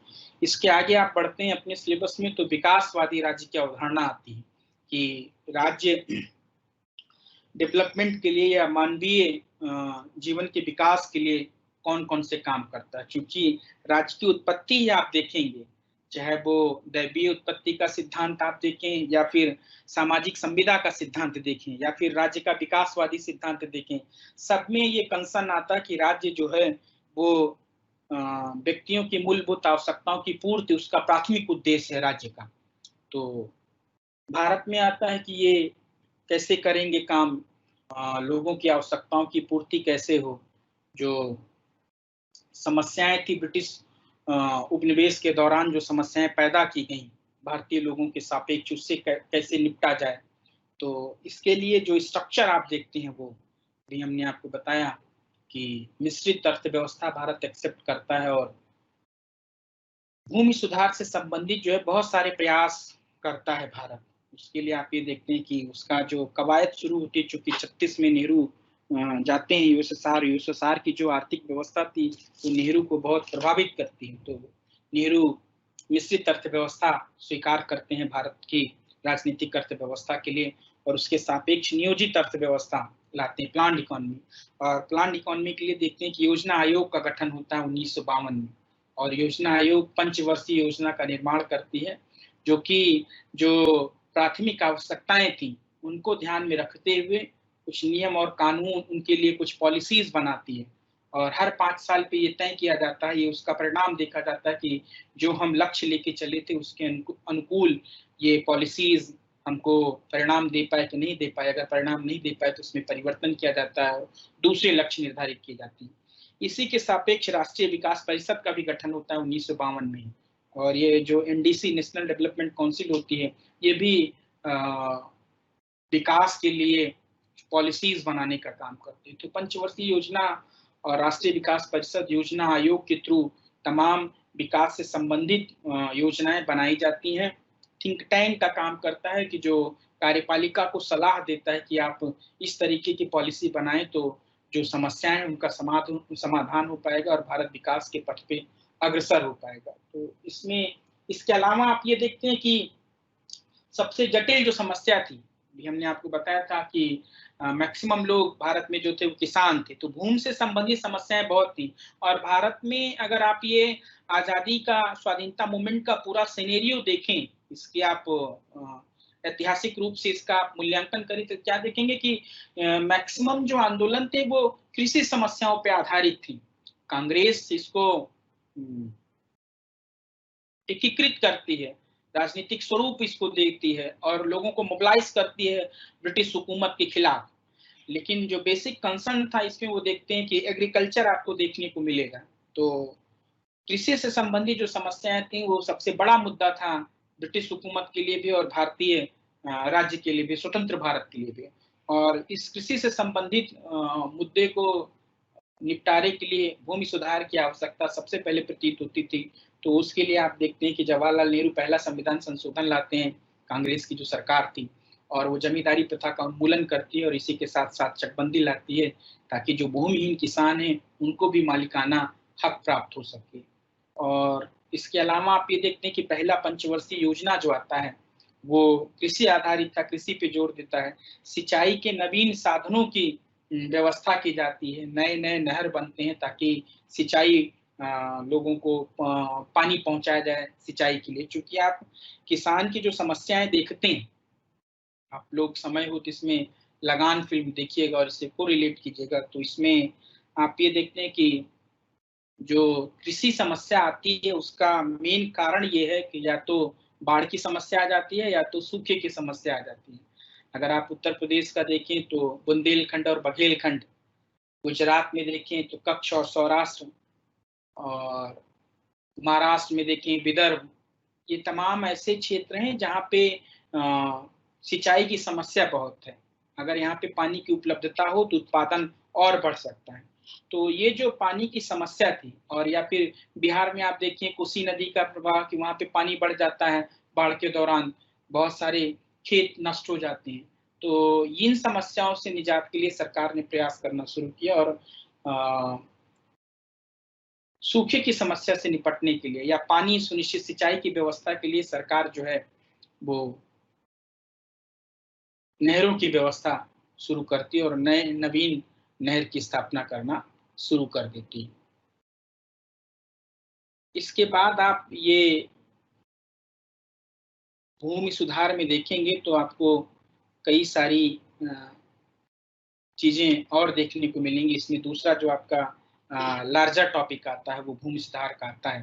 तो भूमि सुधार में आप देखेंगे कि नेहरू के बाद भी तमाम लोग काम करते हैं, चूंकि खाद्यान्न जो है मूलभूत आवश्यकता होती है, और डेमोक्रेसी में या लोकतंत्र में या जनप्रतिनिधित्वात्मक शासन में आप क्या देखते हैं कि सरकार जो है चुनी जाती है, और जिसको चुनना है, जो सरकार को चुनेगा, अगर आप उसकी बेसिक नेसेसिटी को फुलफिल नहीं करेंगे तो सरकार आपको नहीं चुन पाएगी। लोग आपको कैसे चुनेंगे अगर आप उनकी आवश्यकता को पूरा नहीं करेंगे। तो सरकार की नेसेसिटी हो जाती है कि पॉलिटिकल स्टेबिलिटी, राजनीतिक स्थिरता को बनाए रखने के लिए वो बेसिक नेसेसिटी की चीजों को फुलफिल करें। उसी के दरमियान आप ये देखते हैं कि जब भारत में खाद्यान्न नहीं था 1950 के दौरान, तो भारत के प्रधानमंत्री नेहरू अब अपने अमेरिकी समकक्ष से जो है वो सहायता मांगते हैं खाद्यान्न में, और अमेरिकी के जो उनके राष्ट्रपति थे वो भारत को खाद्यान्न उपलब्ध कराते हैं। और ये सिनेरियो लंबे समय तक आपको देखने को मिलता है। जवाहरलाल नेहरू की मृत्यु के बाद आप ये देखते हैं कि लाल बहादुर शास्त्री भारत के प्रधानमंत्री बनते हैं, और वो प्रधानमंत्री बनते हैं तो वो जय जवान जय किसान का नारा देते हैं। उसके बाद आप ये देखते हैं कि इंदिरा गांधी प्रधानमंत्री बनते हैं, और इंदिरा गांधी भी 1969 में गेहूं मांगने जाती हैं अमेरिका से, और PL 480 ये माना जाता है कि अमेरिका का सबसे घटिया गेहूं है, वो गेहूं भारत को वो देता है। तो खाद्यान्न की जो समस्या थी वो उसके लिए सबसे जरूरी था कि भूमि सुधार किया जाए, और उसके लिए नेहरू, लाल बहादुर शास्त्री और इंदिरा गांधी तीनों की सरकार प्रयास करती है। तो नेहरू के प्रयास में आप ये देखते हैं कि जमींदारी प्रथा का उन्मूलन किया जाता है और चकबंदी लाई जाती है। तो मिनिमम और मैक्सिमम दोनों तय किया जाता है कि कितना किसी व्यक्ति के पास मिनिमम मैक्सिमम जमीनें रहेंगी, और मिनिमम तय किया जाता है कि हर व्यक्ति के पास जमीन होगी। इससे एक चीजें आप ये देखते हैं कि उत्पादकता में वृद्धि होती है। तो चूंकि कृषि में आप क्या देखते हैं कि प्रचंड बेरोजगारी बहुत होती है, जितना व्यक्ति जितने कामगार की आवश्यकता होती है उससे ज्यादा लोग काम करते हैं, तो उससे कम लोग काम करें फिर भी उत्पादन उतना ही होगा। प्रचंड बेरोजगारी में आप ये देखते हैं। तो चूंकि जो लोग उस पे जमीन पे काम करते थे उनका मालिकाना हक नहीं था, तो वो अपना 100% देने की कोशिश नहीं करते थे, क्योंकि उनको पता था कि हम उत्पादन कितना भी कर लें सारा जमींदार के पास ही जाना है। तो उस स्थिति में आप क्या देखते हैं कि जब चकबंदी प्रथा आती है और लोगों को मालिकाना हक मिलता है तो उत्पादन में वृद्धि होना शुरू हो जाती है। चूंकि जमीन जो है वो निर्धारित है, जनसंख्या दिन ब दिन बढ़ती जा रही है, लेकिन जो भूभाग है हमारे पास वो निर्धारित है। हमको उसी भूभाग में उत्पादन की मात्रा बढ़ानी है, उत्पादन का दर बढ़ाना है। तो उसके लिए हमको रोज नए नए तकनीकों का उपाय करना होगा, या हमको ज्यादा दृढ़ इच्छा शक्ति से उसमें उत्पादन करना होगा, ताकि कृषि व्यवस्था अपनानी होगी ताकि उत्पादन ज्यादा हो पाए। तो पहला जो कंसर्न आप देखते हैं कि चकबंदी के बाद जब मालिकाना हक मिलता है तो उत्पादन में बढ़ोतरी होती है। इसके अलावा आप क्या देखते हैं कि सिंचाई हेतु नहरों की व्यवस्था होती है ताकि सिंचाई के साधन उपलब्ध हो पाए। और इसके बाद भी आप देखते हैं कि जब खाद्यान्न के क्षेत्र में आत्मनिर्भरता नहीं हो पाती है तो 62 में युद्ध होता है चीन से, भारत युद्ध हार जाता है। क्योंकि पहले हमने आपको बताया अभी कि अहिंसा पे आधारित था, पंचशील समझौता नेहरू चाइना के साथ करते हैं, और वो थोड़ा प्रत्यक्ष परोक्ष रूप से आप कह सकते हैं कि आदर्शवादी नजरिया उनका ज्यादा था, और चाइना उससे ज्यादा, चीन उससे ज्यादा प्रभावित नहीं होता था, और 62 में एक तरफा युद्ध करता है और एक तरफा युद्ध विराम की घोषणा करता है। तो उसके बाद चूंकि हम एक युद्ध हार चुके थे, तो कहीं ना कहीं उसी से प्रभावित होकर ही 65 में पाकिस्तान युद्ध कर देता है। क्योंकि नेहरू का तो व्यक्तित्व लाल बहादुर शास्त्री के सापेक्ष आपको ज्यादा व्यापक देखने को मिलता है कि अंतर्राष्ट्रीय राजनीति में भी उनकी छवि नॉन अलाइन मूवमेंट गुटनिरपेक्ष के दौरान व्यापक या सार्वभौमिक देखने को मिलती है। तो जब लाल बहादुर शास्त्री के दौरान पाकिस्तान आक्रमण कर देता है भारत पे, तो उससे लाल बहादुर शास्त्री निपटते हैं और जय जवान जय किसान का नारा देते हैं। क्योंकि हमारे पास उस समय भारत में दो ही समस्याएं थी, एक तो पाकिस्तान से युद्ध जीतना और दूसरी खाद्यान्न के क्षेत्र में आत्मनिर्भरता लाना, जो हमको बार बार दूसरे देश पे डिपेंड होना पड़ता है कि वो खाना दे तभी भारतीय लोगों का पेट भर सके। उससे निजात पाना तो उसके लिए किसानों और जवानों दोनों की आवश्यकताओं पे बल देते हैं। और उसी दौरान क्या देखते हैं कि मैक्सिको में ये जो हरित क्रांति भारत स्वीकार करता है, मैक्सिको में ऐसी व्यवस्था चल रही थी। MS स्वामीनाथन, भारत सरकार उनको भेजती है मैक्सिको की, आप वहां से देख के आए और ऐसी व्यवस्था भारत में हो सकती है कि नहीं हो सकती है, इसका मूल्यांकन या निरीक्षण करें। स्वामीनाथन जाते हैं मैक्सिको, मैक्सिको से देख के आते हैं और यहाँ प्रयास भी शुरू हो जाता है। हालांकि आप क्या देखते हैं, ताशकंद समझौते के दौरान शास्त्री की मृत्यु हो जाती है और उनकी मृत्यु के बाद इंदिरा गांधी प्रधानमंत्री बनती हैं। तो इंदिरा गांधी चूंकि उतना उन्मुख नहीं रहती हैं उनके सुझाव पे MS स्वामीनाथन के, लेकिन 69 में जब वो अमेरिका जाती हैं और अमेरिका में उनको ऐसा महसूस होता है कि हमारे साथ जो है वो समान व्यवहार नहीं करता अमेरिका का राष्ट्राध्यक्ष, क्योंकि प्रोटोकॉल होता है किसी देश में अगर कोई राष्ट्राध्यक्ष आता है तो उसको रात्रि भोज पे आमंत्रित करने का, लेकिन अमेरिका ने आमंत्रित नहीं किया इंदिरा गांधी को। तो इंदिरा गांधी आती हैं और खाद्यान्न के क्षेत्र के लिए जोरों आत्मनिर्भर होने के लिए जोरों से प्रयास करना शुरू कर देते हैं। और उस प्रयास में वो देखते हैं कि MS स्वामीनाथन के जो द्वारा उपाय बताए गए तो उस पर तेजी से काम करना शुरू कर देती है भारत सरकार और हरित क्रांति व्यापक तौर पे अपने परिप्रेक्ष्य को बढ़ाने के लिए काम करना शुरू कर देता है। जिस हेतु आप क्या देखते हैं कि कृषि विश्वविद्यालयों की स्थापना भी उसी समय शुरू होती है। NG रंगा पहला कृषि विश्वविद्यालय तमिलनाडु में खुलता है। उसके बाद तो बहुत सारे कृषि यूनिवर्सिटी आप देखते हैं, पूसा दिल्ली में होता है, पूसा दिल्ली में बिहार में है, यूपी में आप देखेंगे फैजाबाद में आचार्य नरेंद्र देव कृषि विश्वविद्यालय है जो कृषि से संबंधित जो उर्वरक या बीज उनकी सबकी खोज करता है। तो हरित क्रांति का दौर आता है और हरित क्रांति में आप क्या देखते हैं कि उर्वरक और उन्नत बीज, जिसको हाई यील्ड सीड कहते हैं, HYS, उस पे आधारित था। और उसमें क्या देखते हैं कि प्रति हेक्टेयर पैदावार बढ़ जाती है, उत्पादकता। क्योंकि जमीन निश्चित है तो हमको उस पर्टिकुलर जमीन में ज्यादा उत्पादन करना, उसके लिए हमको उन्नत बीज की आवश्यकता थी। और आधुनिक कृषि संयंत्रों पे जोर देते हैं हरित क्रांति के दौरान। नए नए कृषि संयंत्र आते हैं, जुताई के, बुआई के, गुड़ाई के, जिनसे मृदा की उर्वरकता बढ़ती है और जिनसे उत्पादन क्षमता बढ़ती है।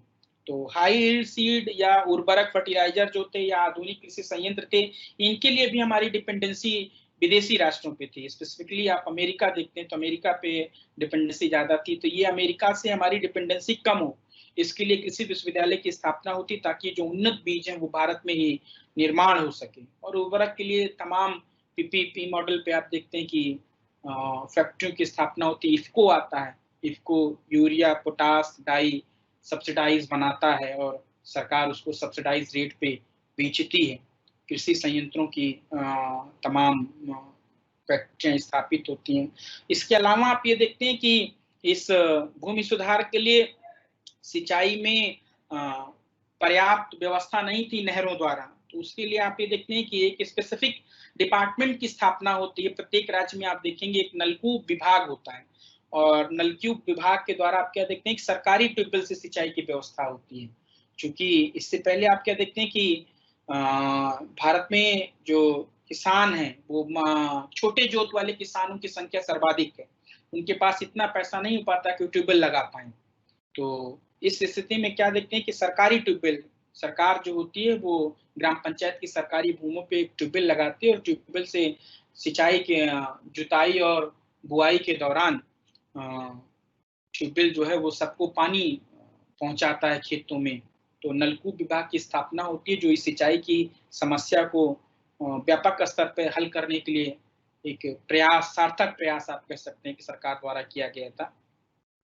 इसके अलावा आप इसमें एक प्रयास और देखते हैं कि कृषि विपणन केंद्र की स्थापना होती है, अर्थात हर गाँव में जो गाँव होते हैं वहाँ पे चूंकि ये उर्वरक, उन्नत बीज, आधुनिक कृषि संयंत्र ये अब अगर शहरों में मिलेंगे तो गाँव में देखेंगे कि शहर दूर-दूर होते हैं, एक दिन आने में, एक दिन जाने में ही लग जाएगा और फिर वो मिल पाए या ना मिल पाए उस पर्टिकुलर टाइम पे, क्योंकि वहाँ पे एक ही समय में ज़्यादा लोग आएँगे तो हो सकता है कि उत्पाद खत्म हो जाए। इन सब समस्याओं से निपटने के लिए सरकारी तौर पे कृषि विपणन केंद्र की स्थापना होती है हर ब्लॉक में। ब्लॉक मतलब प्रखंड जिसको आप कहते हैं। तो उस प्रखंड में आप क्या देखते हैं कि कृषि विपणन केंद्र जो है वो सब्सिडाइज उर्वरक और ये उन्नत बीज और कृषि संयंत्र ये बेचने का काम करता है सब्सिडी रेट पे, ताकि किसानों को अपने गांव के समीप ही ये सारी प्राथमिक आवश्यकताएं उत्पादन से संबंधित, बुआई से संबंधित उपलब्ध हो पाए और भूमि में सुधार हो सके, उत्पादन बढ़ सके, खाद्यान्न के क्षेत्र में भारत आत्मनिर्भर हो सके, जो कि प्राथमिक आवश्यकता है किसी राज्य के बने रहने के लिए।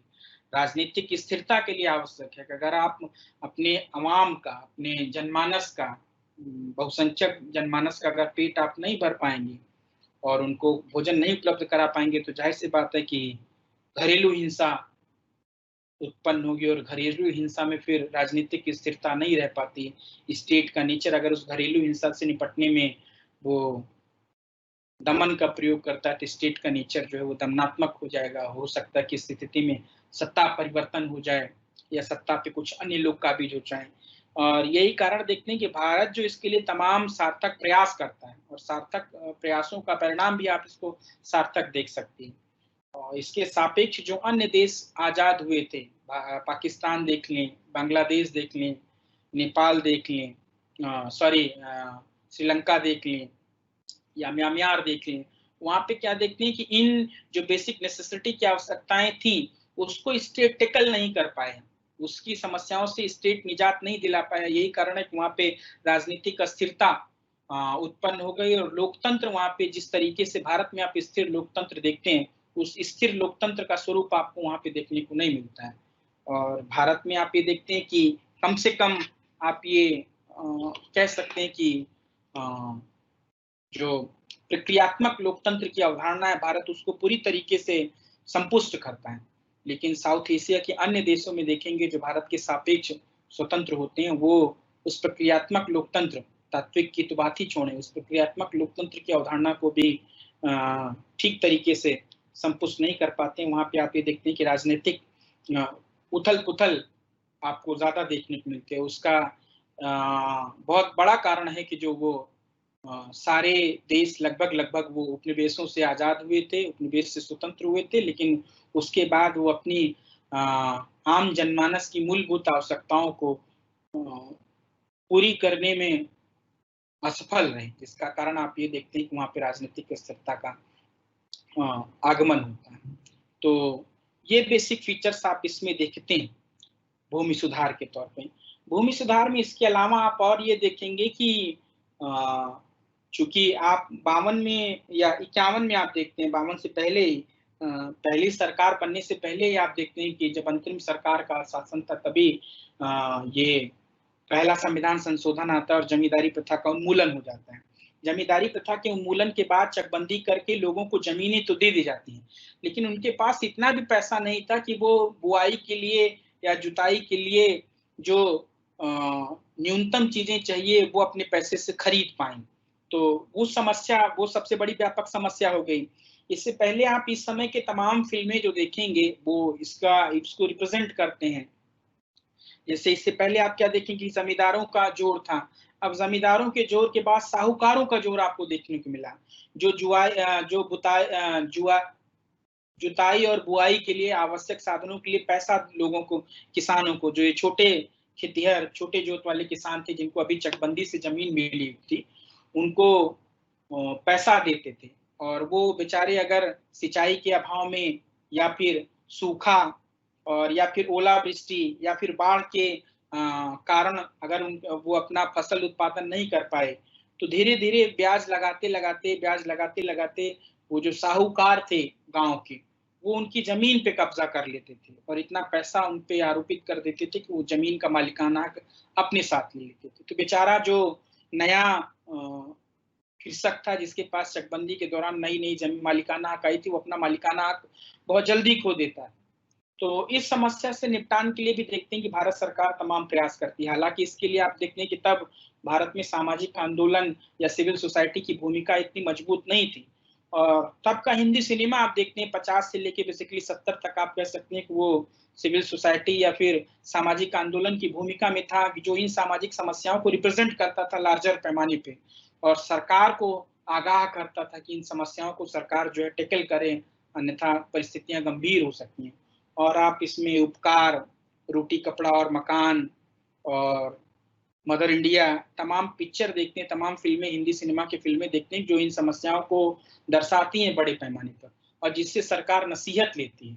और यही कारण है, आप देखते हैं कि 1971 में कांग्रेस चुनाव लड़ती है और पहली बार वो पॉलिटिकल उसको नारा देना पड़ता, स्लोगन देना पड़ता, और गरीबी हटाओ का नारा देके वो चुनाव लड़ती है और चुनाव में उसको सफलता मिलती है। तो ये जो नवीन समस्या आई भूमि सुधार में, आप देखते हैं कि साहूकारों की, इस समस्या से निपटने के लिए आप क्या देखते हैं कि नई कोशिशों की जरूरत थी, जिसके लिए सरकार प्रयास करती है। और सरकार अपने प्रयास के तौर पे इसमें आप देखते हैं कि बैंकों का राष्ट्रीयकरण करती है। बैंकों के राष्ट्रीयकरण से आप देखते हैं कि ये एक चीजें सुनिश्चित हो गई कि बैंकें अब जो पहले बड़े बड़े शहरों में थी, वो स्थानीय शहरों पे भी और ग्रामीण स्तर पे भी, जो आप जिसको ग्रामीण कहेंगे तहसील स्तर पे भी बैंकों का जो शाखाएं थी वो खुलना शुरू हो जाती हैं। और इसके अलावा आप देखते हैं कि 2 बैंक स्पेशली ग्रामीण स्तर पे खुलना शुरू हो जाते हैं। एक सहकारी बैंक, हालांकि सहकारी मंत्रालय भी आपको देखने को मिलता है तमाम राज्यों में। तो एक सहकारी बैंक की स्थापना होती है और दूसरा आप क्या देखते हैं कि ग्रामीण बैंक की स्थापना होती है। उनका हर राज्य में आप उसका नाम अलग अलग देखेंगे। तो ग्रामीण बैंक और जो सहकारी बैंक होती हैं, उनकी जो सबसे बड़ी ब्रांच होती है वो जिला स्तर पे होती है। तो उनकी जो ब्रांचें होती हैं, जो शाखाएं उनकी होती हैं, वो ग्रामीण स्तर पे होती है। हर गांव में आप उनका एक ब्रांच देखेंगे। इससे लाभ क्या हुआ? किसानों से संबंधित सबसे बड़ी बात है कि बैंकों के राष्ट्रीयकरण से या जो ये 2 बैंक खुले, सहकारी बैंक या ग्रामीण बैंक, इससे एक लाभ ये हुआ कि किसानों का खाता खुलना शुरू हो गया। और यहीं से केसीसी की अवधारणा आती है, किसान क्रेडिट कार्ड।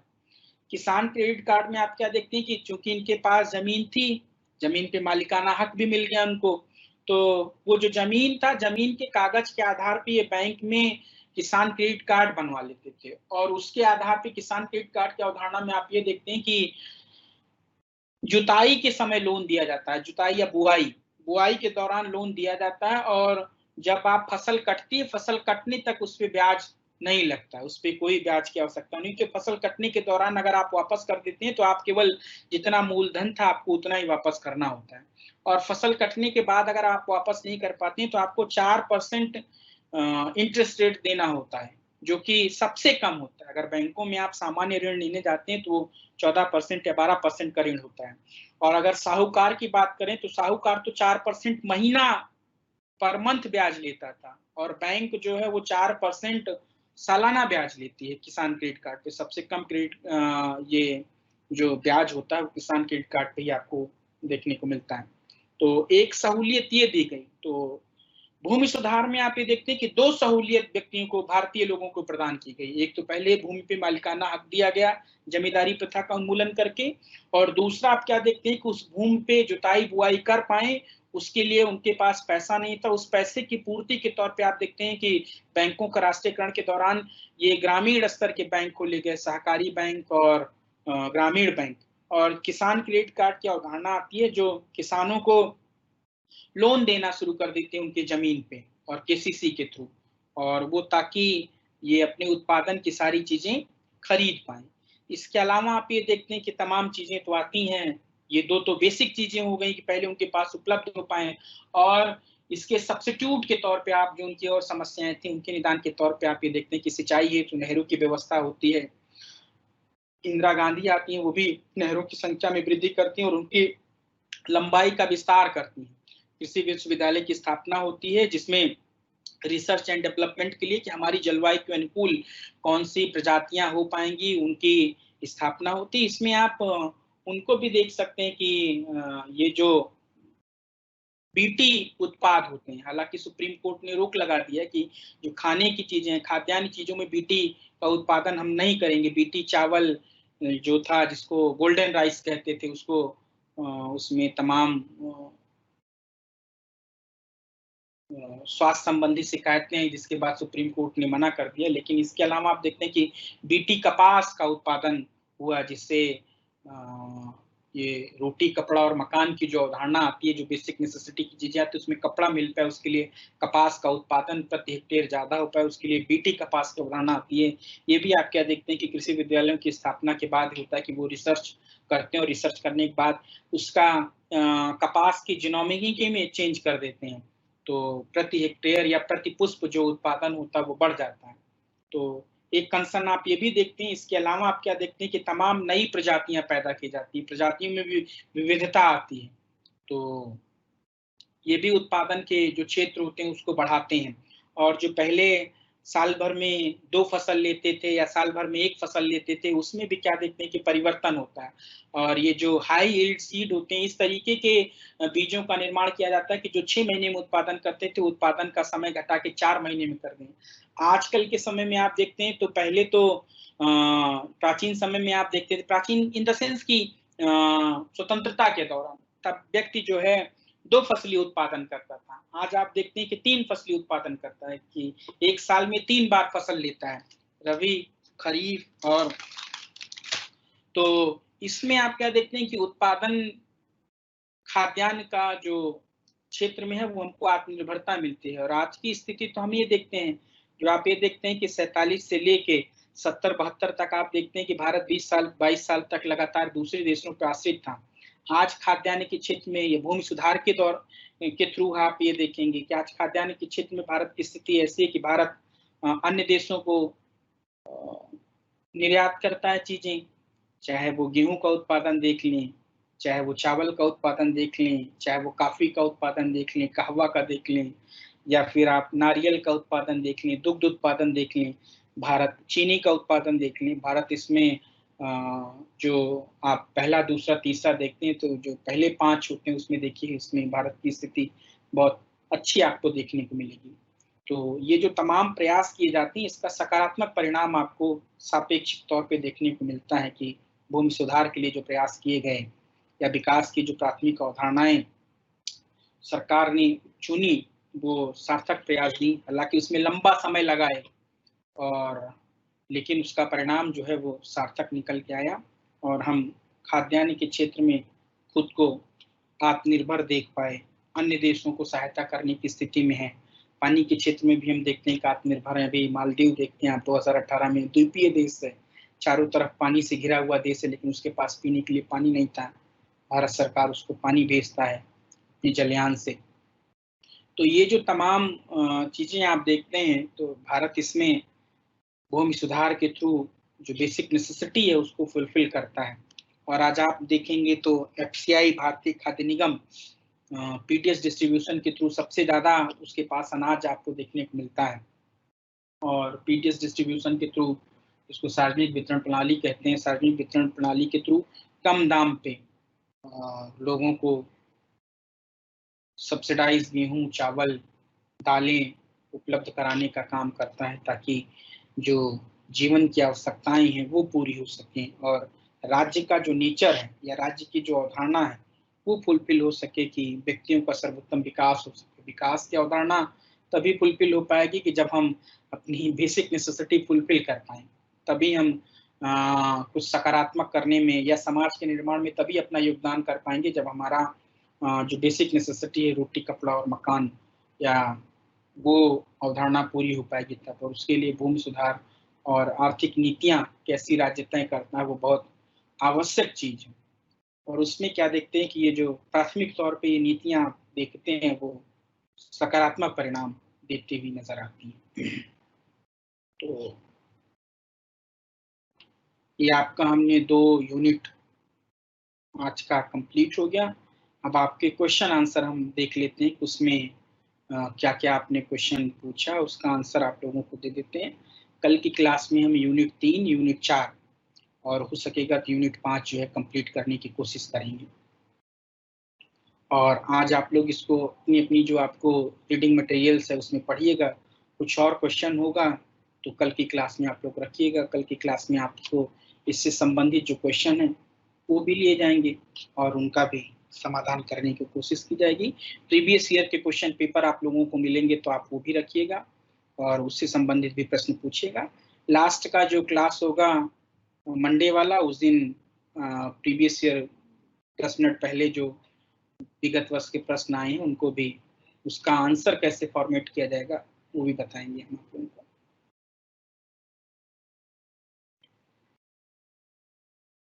एक प्रश्न है इसमें, वो आप देख लीजिए कि अनुमानित हम कि मान लीजिए अगर ये प्रश्न आता है कि स्वतंत्र भारत में राष्ट्र निर्माण से संबंधित चुनौतियों की व्याख्या करें, तो उसमें आप क्या क्या उत्तर लिखेंगे, आपका उत्तर कैसा होना चाहिए। उसमें ये होगा कि पहले आप तो ये बताएंगे कि स्वतंत्र भारत की पृष्ठभूमि क्या थी, भारत को स्वतंत्रता का नोशन या स्वतंत्रता की अवधारणा कहाँ से प्राप्त होना शुरू हो जाती है। तो उसमें आप सबसे पहले भारत शासन अधिनियम, हालांकि कहानी बहुत लंबी है, उतना लंबा आपको नहीं जाना है, एक ही पैराग्राफ में इसको खत्म कर देना है कि भारत शासन अधिनियम 1935 आप लिखेंगे कि प्रांतीय स्वायत्तता केवल लिखेंगे कि यहाँ से प्रांतीय स्वायत्तता मिलती है, जो धीरे धीरे ये दिखाता है कि भारत अब स्वतंत्रता की राह पे है। हालांकि आप ये देखेंगे कि 1928 में जब ये डोमिनियन स्टेट की मांग हुई थी, लेकिन वो एक्सेप्ट नहीं किया ब्रिटिश हुकूमत, उसके सापेक्ष आप देखेंगे कि ये बड़ी सफलता थी। इसके बाद 42 में भारत छोड़ो आंदोलन आता है। भारत छोड़ो आंदोलन व्यापक तौर पे होता है, राष्ट्रीय स्तर पे बहुत जोशो खरोश के साथ लोग उसमें जुड़ते हैं, जिसके परिणाम स्वरूप कैबिनेट मिशन प्रस्ताव आता है और जो ये मंजूरी दे देता है कि भारत जो है वो 30 जून 1947 को आजाद हो जाएगा। हालांकि इसमें मुस्लिम लीग ने जो टू नेशन थियरी के आधार पे पाकिस्तान की मांग शुरू कर दी, उसी वजह से इसमें देरी हो गई, नहीं तो हो सकता था कि हम लोग 30 जून 1947 को ही आजाद हो जाते। इसके बाद अंतरिम सरकार का गठन होता है, अंतरिम और संविधान सभा का निर्माण होता है। तो ये बेसिकली एक पैराग्राफ या 2 पैराग्राफ में आप ये बताएंगे कि यहाँ से भारत की स्वतंत्रता की पृष्ठभूमि तैयार होती है। फिर आप चुनौतियों से संबंधित बताएंगे, तो पहला आप इसमें दिखाएंगे कि लोकतंत्र से संबंधित चुनौतियां, कि सरकार कैसी बने, उसके लिए हमने क्या चुना, लोकतंत्र चुना। लोकतंत्र में हमने अप्रत्यक्ष लोकतंत्र चुना और अप्रत्यक्ष लोकतंत्र चूंकि आधारित होता है जनप्रतिनिधि शासन पे, और जनप्रतिनिधि शासन के लिए फिर चुनाव की आवश्यकता हो जाती है। चुनाव कौन कराएगा, चुनाव आयोग कराएगा। और चुनाव आयोग चुनाव कैसे कराएगा, उसके लिए कौन चुनाव में प्रतिभाग करेगा। तो हमने एडल्ट फ्रेंचाइजी एक्सेप्ट कर लिया संविधान सभा में कि जो भी भारत का लोग हैं, भारतीय नागरिक हैं, जिनकी उम्र पहले आप 21 साल थी, बाद में संविधान संशोधन राजीव गांधी के शासनकाल में संविधान संशोधन करके 18 साल कर दिया गया। तो जो भी 18 साल का व्यक्ति है, भारतीय नागरिक है, उसको चुनाव का वोटिंग का अधिकार है, मतदान का अधिकार है। तो अब ये समस्या आती है कि चुनाव आयोग जो मतदाता सूची बनाता था, ग्रामीण स्तर पे महिलाएं जो थी वो अपना नाम नहीं बताती थी, अपने पति का नाम लेने में उनको झिझक होती थी, तो वो अपने बेटे के नाम के फला के पापा, फला के ये बताती थी। वो सूची के निर्माण में बहुत समय लगा, 2 साल आप देखते हैं कि उसमें समय लगा। यही कारण है कि 52 में जाके चुनाव संपन्न हो पाए। तो पहला लोकसभा चुनाव हुआ। तो ये तमाम समस्याएं आप इसमें पहले बताएंगे लोकतंत्र से संबंधित, कि सरकार के चुनने से संबंधित जो समस्याएं।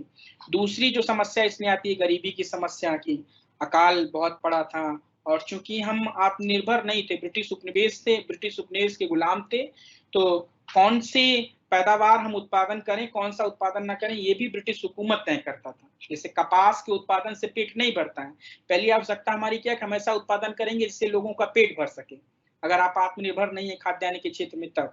लेकिन चूंकि ब्रिटिश हुकूमत को क्या जरूरत थी, कपास की, उसके यहाँ इंडस्ट्रियलाइजेशन हो चुका था और उनको ये चाहिए था कॉटन, ताकि वो कपड़ा बना सके और बाहर के मार्केट में बेच सकें।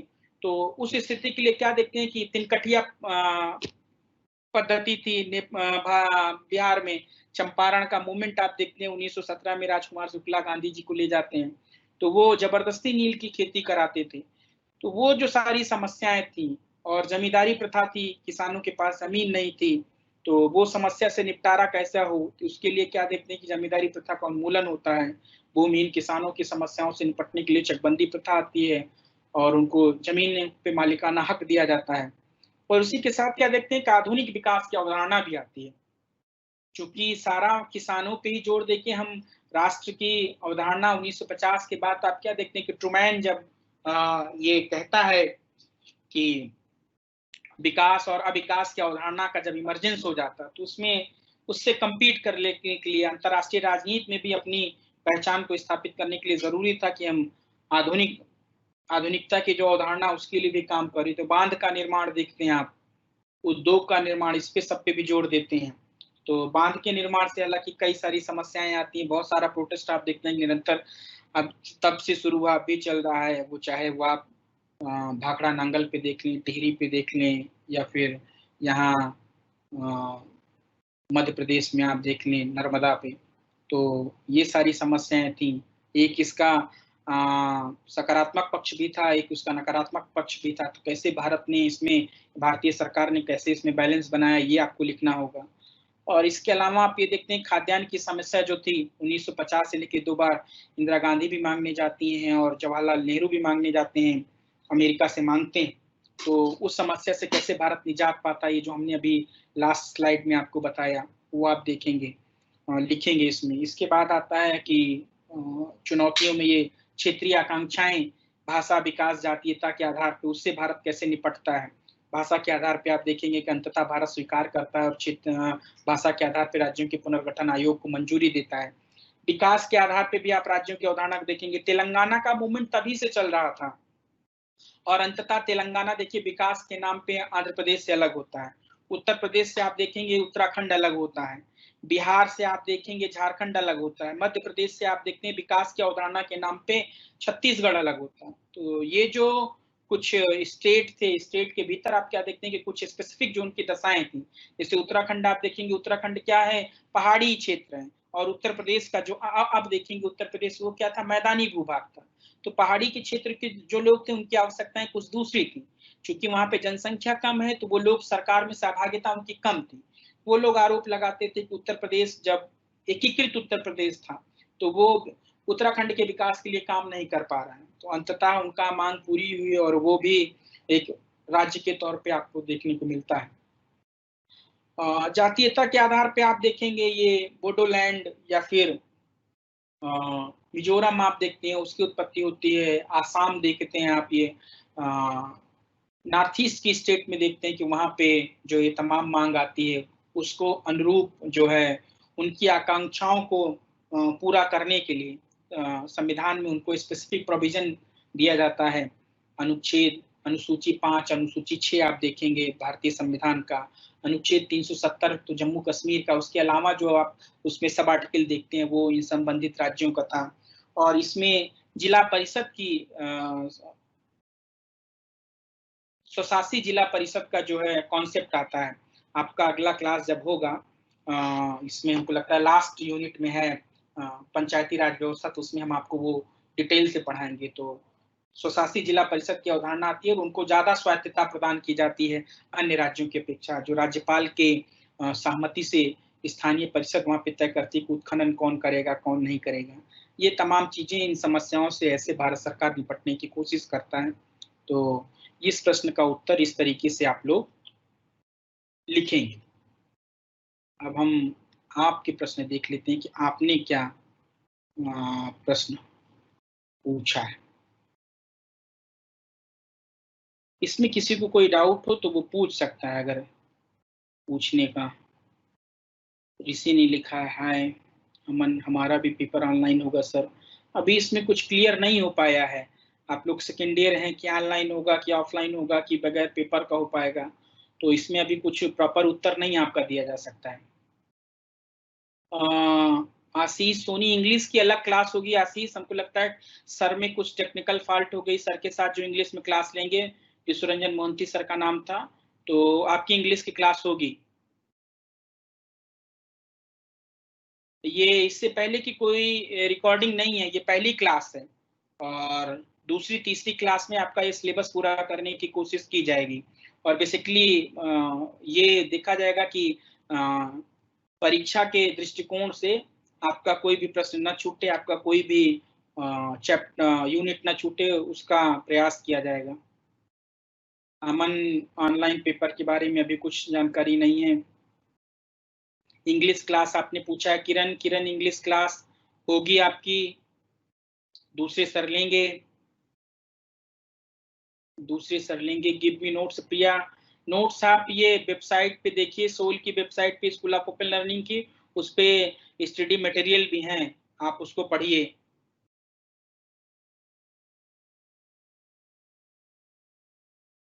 ऋषि नाइस लिखे, thank you. Prabhjot Kaur sir ji फोन में नो परमिशन आ रहा है, तो अभी तो टेक्निकल जानकारी इतनी तो मुझे भी नहीं है।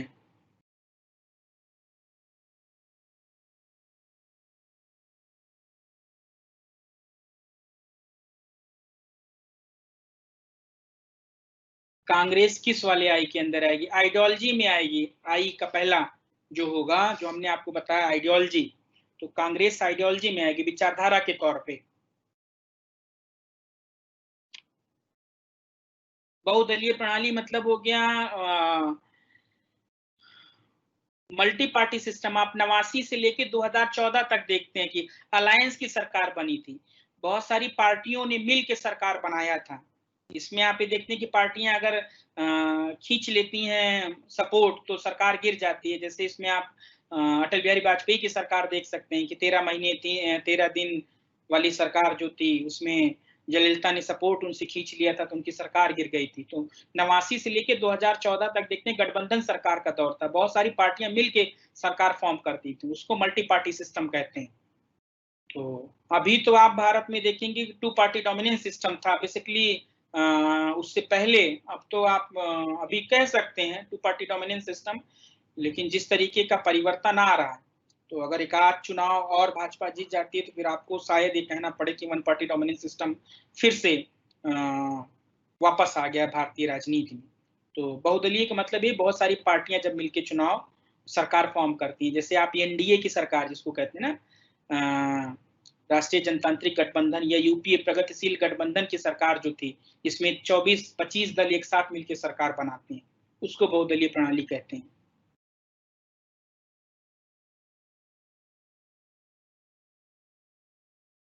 अजय कुमार, आपने प्रश्न इंटरेस्ट बेस्ड या इशू ये नहीं पूछा, क्या है ये इंटरेस्ट बेस्ड इशू?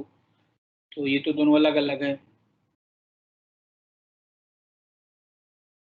पिलीवा लाकरा सर, मेरा ऑनलाइन क्लास कनेक्ट नहीं हो रहा, तो इसमें टेक्निकल जानकारी मेरे पास नहीं है इतनी ज्यादा।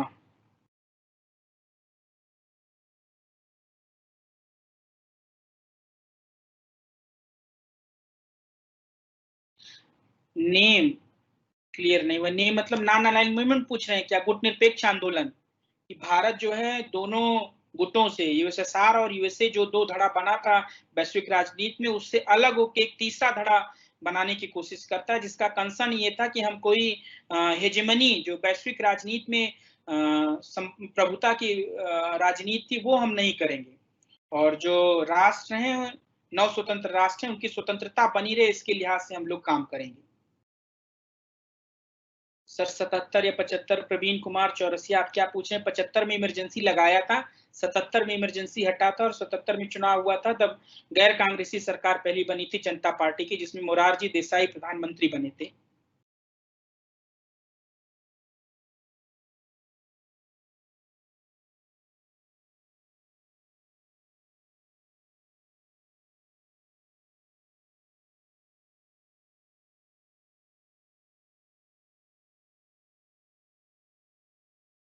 स्वतंत्रता के समय आंतरिक और बाह्य चुनौतियां पॉइंट में बताएं। पॉइंट में ही तो हमने आपको बताया, स्लाइड में आप देखिए उसको, पॉइंट में ही हमने आपको बताया। बाह्य चुनौती के तौर पे हमने आपको बताया था कि कैसे भारत जो है नॉन अलाइनमेंट मूवमेंट लाता है और पंचशील का समझौता करता है, ये तमाम चीजें आती हैं। आंतरिक में हमने आपको बताया था कि खाद्यान्न के लिए क्या काम करता है, लोकतंत्र के लिए, सस्टेनेबिलिटी के लिए क्या काम करता है, ये तमाम चीजें आती हैं। हरित क्रांति कब हुआ था, कोई स्पेसिफिक टाइम नहीं है उसका। और उसकी शुरुआत आप देखते हैं कि 65-66 के दौरान ही जो है एम.एस. स्वामीनाथन मैक्सिको जाते हैं। उसमें तेजी आती है इंदिरा गांधी के शासनकाल के दौरान। 69 में इंदिरा गांधी गई थी अमेरिका गेहूं मांगने, PL 480 गेहूं दिया था उनको। ऑनलाइन क्लास आपको साहिल नहीं समझ में आती थी, इसका कोई विकल्प नहीं है कोरोना के दौरान।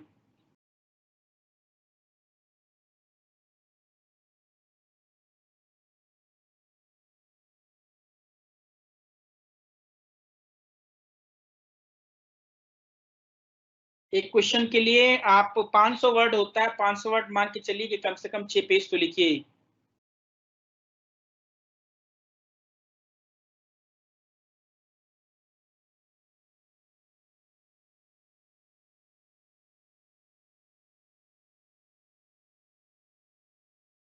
दूसरा लिख रही है, राशन कार्ड कब सरकारी तौर पर मुहैया कराया गया था? दूसरा, ये जब पीडीएस डिस्ट्रीब्यूशन शुरू हुआ तभी के दौरान आया था। एग्जैक्ट डेट हमको नहीं पता, हम देख के इसको आपको बताएंगे कि एग्जैक्ट डेट कब था राशन कार्ड का आने का। आशुतोष नोट्स आप वेबसाइट पे देखिए।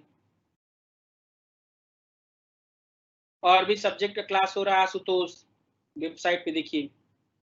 विकास अल्टरनेट आप देखिए, प्रीवियस ईयर का पिछले साल का क्वेश्चन पेपर छोड़ के अगले साल के क्वेश्चन पेपर आप देखिए, फिर अगले साल का छोड़ के अगले साल का देखिए, ऐसे 5-6 साल का क्वेश्चन पेपर आप देखिए, उसमें आपको कुछ आइडिया मिलेगा रिपीट होता है कि नहीं रिपीट होता है। आज के लिए इतना ही, सबके क्वेश्चंस हो गए। Thank you so much.